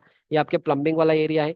इन द सेम वे आपका आउटर प्लम्बिंग का सब काम है, वो भी आपको करना पड़ेगा। उसमें बहुत सारे कॉन्सेप्ट आपको समझना है, कितने डायमीटर का पाइप लगाना है and all those things, but any will not get into that. फिर आपको डोर फ्रेम सब लगाना होगा। अब डोर में भी अलग अलग types of door and parts of door से, मार्केट में हर एक महीने में अलग अलग टाइप का डोर आते हैं। You should have a good knowledge about the doors and all. फिर विंडो है, वुडन का फ्रेम आप यूज करोगे, नहीं तो आप यूपीवीसी विंडो आप लगा सकते हो। फिर उसका आपको अलाइनमेंट चेक करना आना चाहिए, उसके लिए आपको अलग से एक ड्राइंग दिया जाएगा। विंडो का साइज कितना होगा, विंडो का ग्रिल का साइज कितना होगा, कितने हाइट का विंडो रहेगा, आपका लिंटर हाइट कितना रहेगा, वो सारी चीज आपको शेड्यूल ऑफ ओपनिंग्स में दिया जाता है। एंड ये सारे अलग अलग टाइप्स ऑफ विंडो से फिर आपको सीलिंग प्लास्टरिंग करना होगा। सीलिंग प्लास्टरिंग के बाद उसके लिए फिर आपको क्या करना है, वॉल प्लास्टरिंग करोगे, फिर आउटसाइड वॉल का प्लास्टरिंग करोगे, फिर आपको स्कैफोल्डिंग लगाना पड़ेगा। इस पूरे में कितना प्लास्टरिंग का क्वांटिटी चाहिए वो आपको क्वांटिटी एस्टिमेशन में करना आना चाहिए। ठीक है, वो सब करने के बाद फिर आप टाइलिंग का काम स्टार्ट करोगे। ये सारे आपके टाइलिंग का काम है। सब टाइलिंग का काम के बाद फिर आपका फ्लोरिंग का टाइल। अगेन टाइल्स में बहुत सारे टाइल्स है, वेट्रीफाइड टाइल्स है, सिरामिक टाइल्स है, then size of the tiles में बहुत सारे डिफरेंट टाइप्स ऑफ टाइल्स भी अवेलेबल है। सब कुछ टाइल्स सब लगाने के बाद फिर आपको नेक्स्ट स्कर्टिंग लगाना पड़ेगा। स्कर्टिंग आप वुडन का भी लगा सकते हो, टाइल का भी लगा सकते हो। यूजुअली 10 सेंटीमीटर मतलब 100 mm का आप स्कर्टिंग लगा सकते हो। कुछ लोग स्कर्टिंग अंदर की तरफ भी लगाते हैं। It all depends on how you are going to do. कुछ जगह पे हम फ्लोरिंग इस तरह वुडन का भी फ्लोरिंग करेंगे, साथ साथ में वहाँ पे हम क्या करेंगे, टाइल का भी फ्लोरिंग करेंगे। एंड सब कुछ होने के बाद नेक्स्ट हम वहाँ पे पेंट, अब पेंट में तो आप पूछो भी मत, इतना अलग अलग टाइप्स ऑफ पेंट्स है, वो भी आपको नॉलेज होना चाहिए। फिर पेंटिंग हो जाएगा, ये सारे आपके पेंटिंग है। ठीक है, ये सारे पेंटिंग। अब पेंटिंग में आपका टेक्सचर पेंटिंग है, नॉर्मल पेंटिंग कर सकते हो, एंड देन पेंटिंग के साथ साथ आप ना वॉल पेपर भी लगा सकते हो। ये सारे आपके अलग अलग टाइप्स ऑफ पेंटिंग है। पेंटिंग क्यों करना है, all those things you should no. Interior का अलग सा है, एक्सटीरियर अलग सा है, ऑल दोस थिंग्स सब कुछ पेंटिंग में देखो। ये सारे आपके अलग अलग टाइप्स, एनामल पेंट है, सीमेंट पेंट है, ओके, ग्लॉसी फिनिश है, सब कुछ आपको एटलीस्ट बेसिक नॉलेज तो होना चाहिए। सब कुछ होने के बाद ये सारे आपके टेक्सचर पेंटिंग होते हैं। सब कुछ होने के बाद नेक्स्ट आपका इंटीरियर का नॉलेज होना चाहिए। इंटीरियर में आप क्या क्या करोगे, ये सारे आपके वॉश बेसिन का है, ये आपका ओवर द काउंटर है, फिर ये आपका अंडर काउंटर है। ठीक है, again interior itself is a big concept. Of course मेरे कोर्स में हम कवर करेंगे, एटलीस्ट एक लेवल तक तो हम कवर करेंगे अपने कोर्स में। ये सारे आपके वॉशरूम से, वॉशरूम में अगेन आपका ड्राई जोन होता है, वेट जोन होता है, ऑफ कोर्स। ठीक है, तो ये सारी चीजें। फिर उसके बाद या इसके वजह से आपके बेडरूम का है, तो आप इंटीरियर जितना देखो, जब आप एक बार इंटीरियर करोगे ना, will have a lovely in I mean aesthetic point of view से बहुत अच्छा दिखेगा। क्योंकि आपका जो हमारे सिविल का जो स्ट्रक्चर है वो तो बाहर से जब तक पेंटिंग नहीं होगा अच्छा नहीं दिखेगा, but main strength is that. अगर वो अच्छा नहीं है तो अंदर ये सब करके कोई फायदा नहीं है। If you are not giving properly reinforcement, no proper qualities control in your RCC and all, फिर ये सारे चीज क्या है ना, ये क्या सारे किसी काम का नहीं है। Okay, but any how interior also is very important in your house and all, ये सारे इंटीरियर का है। फिर उसके बाद आपको फॉर्मवर्क का नॉलेज होना चाहिए कि फॉर्मवर्क क्या क्या है, what are the different types of formwork, इसका स्पेसिंग कितना रखना है, आपको लेजर कहाँ पे लगाना है, प्रॉप्स कितने पे लगाने हैं, ये सारी चीज आपको पता होना चाहिए। दिस आर कॉल्ड एज शिकंजा। ये सारे आपके एमएस के प्रॉप्स होते हैं। ठीक है, ये सारे आपके टाई रॉड्स होते हैं। फिर जब आप साइड पे काम करोगे, आपको प्रॉपर इस तरह से साइड पे आपको अरेंजमेंट नहीं करना है, साइड पे आपको प्रॉपर सेफ्टी से काम करना है। आपको प्रॉपर साइड पे जो भी आपका शटरिंग का फॉर्मवर्क का मटेरियल से सही से आपको अरेंजमेंट करके रखना है। All this are called Acrospan, ये आपका कपलॉक सिस्टम है। This are the different types of formwork का this thing parts and all. ठीक है, ये सारे आपका शिकंजा है। जैसे शिकंजा, ये आपका एडजस्टेबल बेस जैक है। And difference between staging and all those. Of course मैं मैक्सिमम चीज कवर कर रहा हूँ। फिर आपका स्कैफोल्डिंग होता है। ठीक है, एंड ये सारे स्कैफोल्डिंग में भी अगेन अलग अलग टाइप्स ऑफ स्कैफोल्डिंग है। So those things you should know. Okay, that's it. So this was all about the entire building. ये सारे आपके एल्यूमिनियम शटरिंग से। अभी मैंने सिर्फ आरसीसी का समझा दिया, फॉर्मवर्क आपका माई वन का अलग है। अभी मेरा स्टील के बाद मैं आपको नेक्स्ट मेरा डे नंबर 7 होगा ना, डे नंबर 7 में, या I open my this thing, कहाँ पे, डे नंबर 7, या डे नंबर 6 में हम आपको स्टील स्ट्रक्चर का एग्जीक्यूशन पढ़ाऊंगा। अभी मैंने आपको आरसीसी का समझा दिया, ऊपर ऊपर समझा दिया। ठीक है, अब इसके बाद मैं थोड़ा आपको प्रैक्टिकल साइड के वीडियोस दिखा दूंगा। या so I show you few practical videos now. या अब यहाँ से हम आपको कुछ प्रैक्टिकल वीडियोस दिखा देंगे। ठीक है, तो ये हो गया आपका सेंटर लाइन मार्किंग। जब भी आप कोई कंस्ट्रक्शन कंपनी में काम करोगे, या 1 मिनट, या तो इस तरह से हमारा पूरा सेंटर लाइन लेआउट होगा। जो भी आपने ड्राइंग देखा था उस हिसाब से हमने क्या किया, फुटिंग का पूरा मार्किंग किया। तो अगर आप बड़े बड़े कंपनी में काम करोगे तो यूजुअली इसको हम टोटल स्टेशन से करेंगे, आपका काम भी जल्दी हो जाएगा। पर अगर थोड़ा छोटा मोटा घर बनाओगे आप, इन दैट केस लोग क्या करेंगे, इसको सेंटर लाइन मार्किंग नॉर्मल आप जो पत्थर रख के ना वहां से हम इसका मार्किंग करेंगे। पर टोटल स्टेशन से सही हो जाएगा, एक्यूरेट मिल जाएगा, फिर कोई प्रॉब्लम भी नहीं है इसमें। ठीक है, तो इसमें करना कुछ नहीं, टोटल जो टोटल स्टेशन ऑपरेटर जो होता है वो क्या करेगा, इससे सबको 4 पॉइंट देगा। ये आपका लेट्स से अगर आपका फुटिंग F1 है, तो एक पॉइंट इधर देगा, दूसरा पॉइंट इधर देगा, फिर इधर एक और देगा, फिर इधर एक और देगा, तो 4 पॉइंट दिया उसने। 4 पॉइंट देने के बाद फिर हम क्या करेंगे, बीइंग अ साइट इंजीनियर, तो लेबर लोग करेंगे, आपको बस देखना है। तो यहाँ से यहाँ पे आप लाइन ड्रॉ करोगे, यहाँ से यहाँ पे लाइन ड्रॉ करोगे, इधर से इधर और इधर से इधर। तो ये हो गया आपका F1 footing. And let's say आपके ड्राइंग में this is your F1 footing, और ड्राइंग में लेट्स से आपका 2000 mm बाई 2000 mm का होगा। ऑफ कोर्स आपको वर्किंग स्पेस सब ऐड करना है, but any how it's okay. तो ये वाला आपका फुटिंग हो गया। इसी तरह से जितने भी फुटिंग आपको दिख रहा है ना, इस तरह से आपको हर एक फुटिंग का आपको मार्किंग करना होगा 1 by 1। ठीक है, चलो मैं आपको वो भी दिखा दूंगा मार्किंग वाला, no problem. So I just play the video again. तो इस तरह से हमने क्या किया, पूरे बिल्डिंग का we have done the marking and all. ठीक है, तो ये आपको यहाँ पे एक मार्किंग ग्रिड मार्किंग किया है। सर्वेयर आके क्या करेगा, A grid, B grid, C grid का मार्किंग करेगा। With reference to that then they will do the entire thing. ठीक है, तो बड़े प्लॉट में what we do is we go with total station का मार्किंग ओनली, आपका एक्यूरेसी भी ज्यादा हो जाएगा एंड ऑलवेज बेटर। ठीक है, समझ में आ गया? सो आई गो फॉरवर्ड। ऑफ कोर्स ये सारे चीज मैं अपने कोर्स में कंप्लीटली कवर करूंगा, अभी मैं आपको पूरा दिखा नहीं पाऊंगा। कोर्स में हम आपको हर एक पॉइंट, जैसे फर्स्ट पॉइंट कैसे मार्किंग करेंगे, सेकंड थर्ड फोर्थ, फिर लाइन दोरी से आप कैसे मारोगे, फिर इसको चौक से आप कैसे इसका मार्किंग करोगे, वो सारी चीज हम अपने फुल कोर्स में कवर करेंगे। ठीक है, फाइन। अब देखो ये वाला, this is one more site जो अभी नया एक कंस्ट्रक्शन स्टार्ट हुआ था, तो यहाँ पे देखो पूरा मार्किंग हो चुका है। You can see the this guy, ये टोटल स्टेशन वाला बंदा पीछे, ये इसका हेल्पर रहेगा। तो हेल्पर क्या करेगा, आके वहाँ पे अपना staff, this what you call that, prism, prism को यहाँ पे रखेगा। ठीक है, तो जैसे वो यहाँ पे रखेगा, अगर टोटल स्टेशन से सही से यहाँ पे लेजर आपको फोकस करना है, अगर वो पॉइंट इधर ही मिल रहा है देन इट इज ओके। अगर मान लो वहाँ पे पॉइंट नहीं मिलेगा, टोटल स्टेशन में लिखेगा 100 mm left, 100 mm right, 100 mm पीछे, 100 mm आगे, मान लो ये वाला पॉइंट इधर नहीं है, कुछ इधर आना है, तो टोटल स्टेशन में आपको पता चलेगा कि 100 mm थोड़ा इस तरफ आना है, तो इधर पॉइंट हो जाएगा। फिर यहाँ से वो अंदाज में, जैसे अगर 2 मीटर का है, तो बाई डिफॉल्ट इसको पता है कि 2 मीटर में तो लगभग कुछ इधर होगा, वो बंदा क्या करेगा, अपना ये जो प्रिज्म है यहाँ पे रखेगा, then we will focus it. Focus करने के बाद आपको पता चलेगा कि वेदर एग्जैक्टली ये वाला पॉइंट है, आपको आगे जाने या पीछे जाने। तो टोटल स्टेशन में आपको पता चलेगा कि थोड़ा आपको आगे आना है, फर्स्ट यहाँ पे पॉइंट लेंगे, अगर आगे आना थोड़ा यहाँ पे आ जाएंगे, एक बार यहाँ पे आने के बाद वो सही हो जाएगा, फिर ये वाला पॉइंट हो गया। सेम वे आप यहाँ पे भी करो, सेम आप यहाँ पे भी करो, तो इससे 4 पॉइंट हो गया। फिर आपको इस तरह से इसका मार्किंग करना है प्रैक्टिकली साइड पे। ठीक है, चलो will go forward again. Okay, you can see the same thing here. तो टोटल स्टेशन वहां पे, you have a total station on that side. Okay, of course मैं आपको जल्दी जल्दी वीडियोस दिखा रहा हूँ। फिर इसके बाद एक बार इसका एक्सकवेशन हो जाएगा, फिर हम यहाँ पे पीसीसी करेंगे। तो अगेन ऑफ कोर्स ये लोकल कंस्ट्रक्शन है, बट बड़े कंस्ट्रक्शन कंपनी में you have to work properly. ये सब आपका साइट मिक्सिंग है। Big construction company we always go with ये वाला, what is that, RMC plant से हम कंक्रीट को लाएंगे, and there will be proper what you call safety, proper PP kit and all we are going to use. But anyhow आपको बस concept समझना है, बाकी आई बी एक्सप्लेन नहीं हो, जहाँ जहाँ बड़े कंस्ट्रक्शन कंपनी का काम होगा उस हिसाब से मैं आपको एक्सप्लेन करूंगा अपने कोर्स में। ठीक है, फाइन। तो ये वाला हो जाएगा। इसके बाद next after that we have to go ये वाला। एक बार आपने पीसीसी डाला, पीसीसी डालने के बाद फिर आपको लाइन दोरी लगा के, फिर आपको क्या करना है, कॉलम का जो स्टार्टर है उसको मार्किंग करना होता है। उस बिफोर दैट आपको क्या करना है, फुटिंग का मेश लगाने। फुटिंग का मेश के पहले आपको कॉलम जहां पे आएगा, हमने F1 फुटिंग C1 कॉलम जो आएगा वो आपको मार्किंग करना है। तो लाइन दोरी बांध के रखेंगे, इसको भी आप टोटल स्टेशन से भी कर सकते हो। छोटे मोटे साइड पे हम क्या करेंगे, लाइन दोरी से करेंगे। तो एक बार हमने क्या किया, इस तरह से थोड़ा यहाँ पे सीमेंट मोर्टार लगा दिया, फिर वहां ऊपर से हम इसको प्लम बॉब को ड्रॉप करेंगे ऊपर से। ठीक है, तो जैसे आप प्लम बॉब को ड्रॉप करोगे, विल हैव अ ड्राइंग।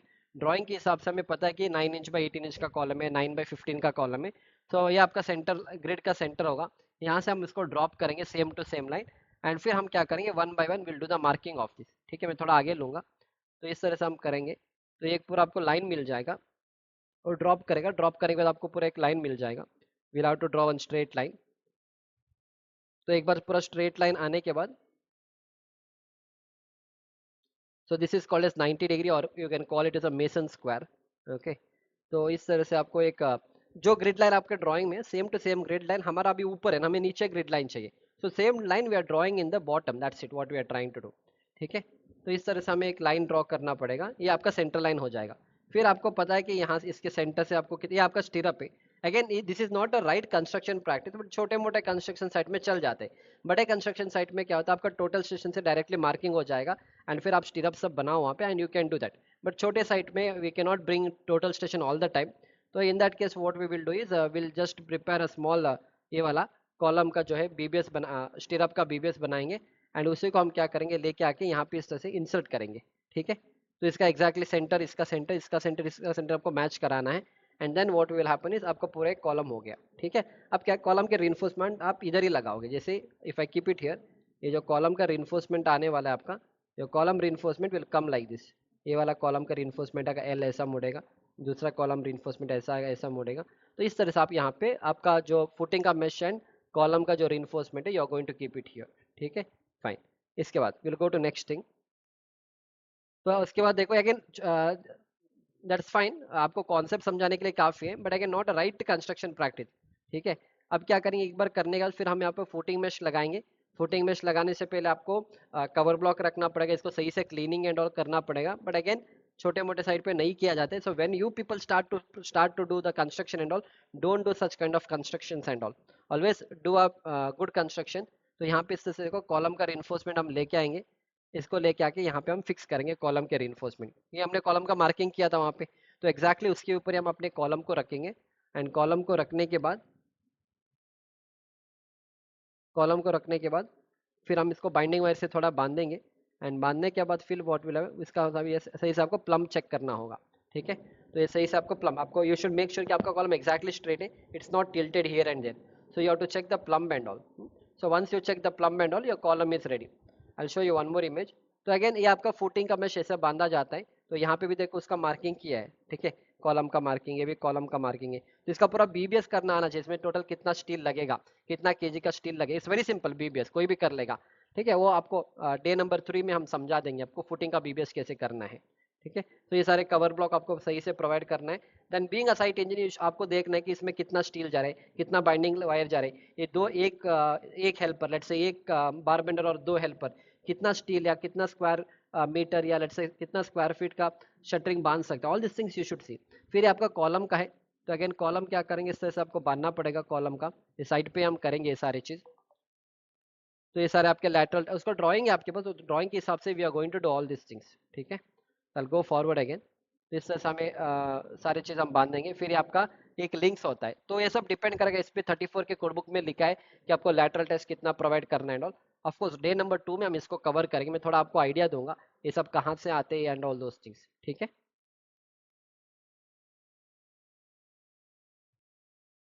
या इसके बाद ये that is first method. Second method, अगर कॉलम बहुत बड़ा है तो हम वहाँ पे नहीं बना सकते, उसको बहुत हैवी रहेगा आपको लिफ्ट करके लेके आने के लिए. In that case what we will do is we will bring it like this on the site only. और साइट में हम इसका क्या करेंगे, इरेक्शन, कुछ नॉट इरेक्शन, हम इसका installation, erection you can call.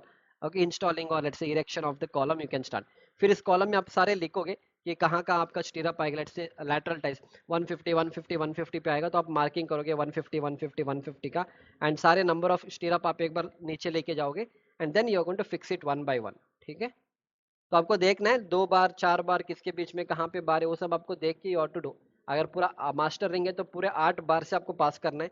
अगर बीच वाला रिंग है तो 4 कॉलम है तो 4 बार से आपको पास करना पड़ेगा. All this things you should be knowing to do.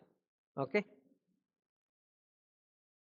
या फिर ये दूसरा है, ये सब कुछ होने के बाद फिर one by one we are going to tie it. तो इससे हम टाई करेंगे उसको.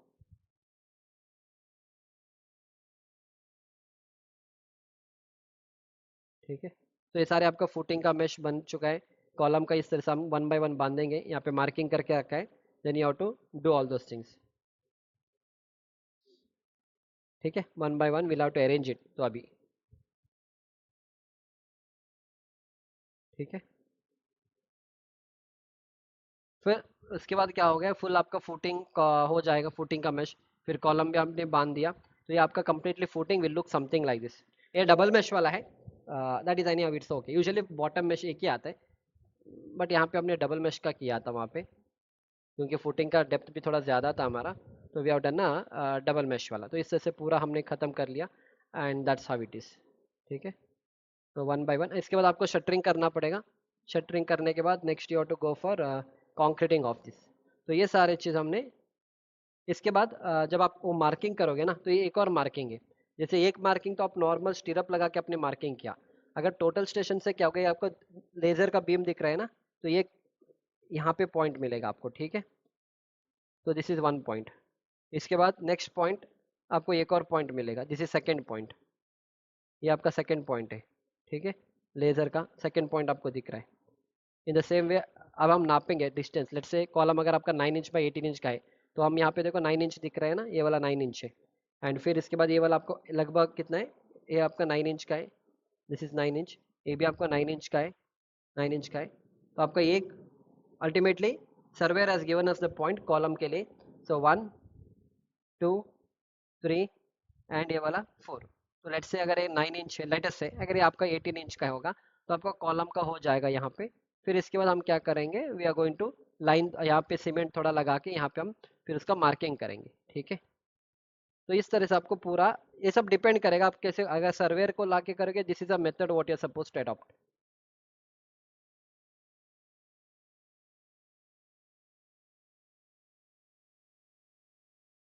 या सो दैट्स इट। सो ये सारी चीज़ मैंने आपको थोड़ा एक्सप्लेन किया है। I will show you few more videos just to get an idea. देखो जो चीज़ मेरा कोर्स में कवर्ड है ना, मैं सब कुछ again I will tell because it's not possible to teach you everything. इसलिए आपको आपको देख रहे हैं यहाँ पे सारे चीज़ मैंने बना के रखे हैं। जब आप कंप्लीट कोर्स में एनरोल करोगे, अभी तक मैंने आपको यहाँ तक एक्सप्लेन किया था सेंट्रल लाइन मार्किंग का, और भी 2-3 प्रोजेक्ट्स है मेरे पास। This is one more building which I covered in my course, I will show you that also. या this is one more building का है। ये आपको पूरा सेंटर लाइन का मार्किंग होता है, ये सारे मेशिंग होता है, किस तरह से लाइन दूरी बांधना है, सारी चीज़ मैं अपने कोर्स में कवर करूंगा। तो क्योंकि ये सब करने के लिए मेरे को 1-1 घंटा चाहिए। I require 1 hour to teach you all this things. ठीक है।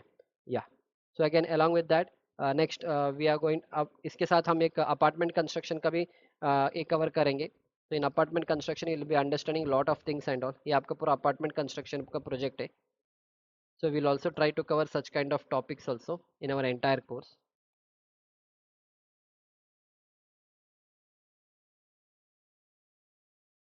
1 मिनट। ये आपका एक और बिल्डिंग है, this is a complete apartment construction. तो यहाँ पे देखो पूरा फुटिंग हो गया, कॉलम हो गया। ठीक है। फिर ये आपका रिटेनिंग वॉल भी आएगा, इसके बाद हम पूरा बैक फिलिंग करेंगे। So this is a complete almost 200 CR का प्रोजेक्ट है। So this is a complete building execution. इसमें 4 ब्लॉक्स आएंगे, block A, block B, block C, block D. इस तरह से पूरा बिल्डिंग का एग्जीक्यूशन होगा। ये सारे चीज़ में अपने कंप्लीट कोर्स में आगे अभी अपडेट करेंगे अपने कोर्स साइट एग्जीक्यूशन का, वहाँ पे ये सारी चीज़ें हमको एक्सप्लेन करेंगे। And all this are the proper construction practices, जहाँ पे सही से क्यूरिंग किया जाता है, गनी बैग को रैप करके काम करना है। All this things we are going to do. ठीक है। So that is all the about site execution का लेक्चर्स एंड ऑल। तो नेक्स्ट हम क्या करेंगे, डे नंबर 2 में I will explain you the drawing reading का part now. And one more thing, एक और चीज़ मैं आपको बताऊंगा।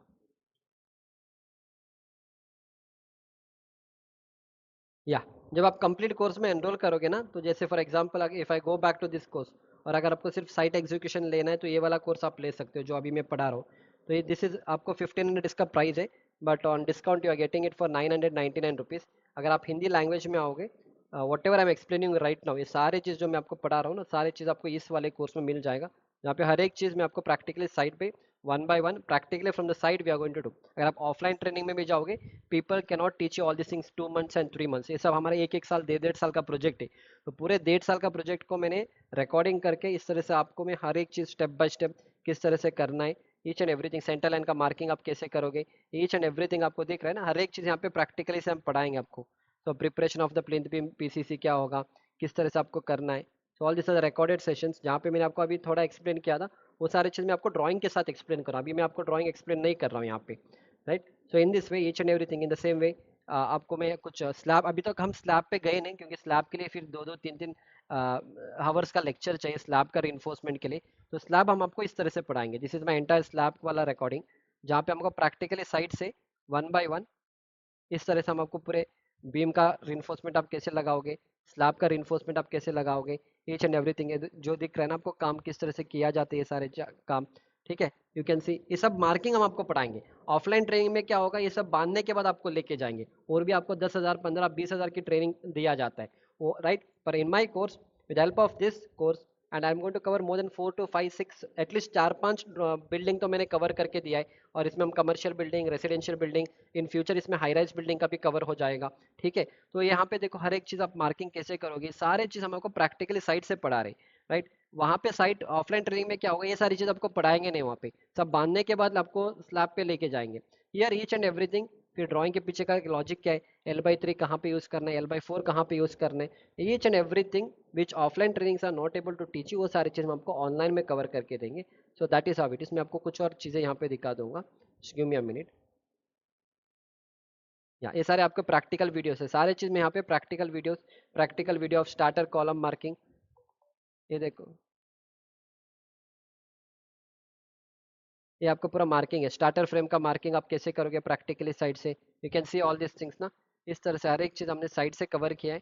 And this is how we are going to teach you all this things. ठीक है। तो इस तरह से आप कैसे मार्किंग करोगे, स्टार्टर फ्रेम का मार्किंग कैसे करोगे, each and everything we are going to teach you here. Along with that I will show you few more things.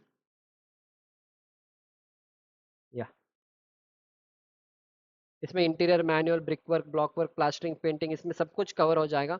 Along with that will also go for the slab वाला। Slab का मैं आपको एक जो, हाँ, ये आपका प्रैक्टिकल वीडियो ऑफ क्यूरिंग है, डी शटरिंग है, practical live video of D shuttering of him. ये आपका एक 14,000 स्क्वायर फीट का एक पूरा बिल्डिंग है, इट्स अ कमर्शियल बिल्डिंग। तो इस बिल्डिंग का मैं पूरा आपको एग्जीक्यूशन पढ़ा रहा हूँ एंटायर कोर्स में। This is that entire building. तो इस बिल्डिंग का आपको हर एक चीज़ हम यहाँ पे कवर करेंगे, किस तरह से आपको समझना है ये सारे चीज़, ईच एंड एवरीथिंग। इस बिल्डिंग का हम एग्जीक्यूशन आपको कवर करके देंगे अपने कोर्स में। या so that was all about this course and all. तो 1 मिनट।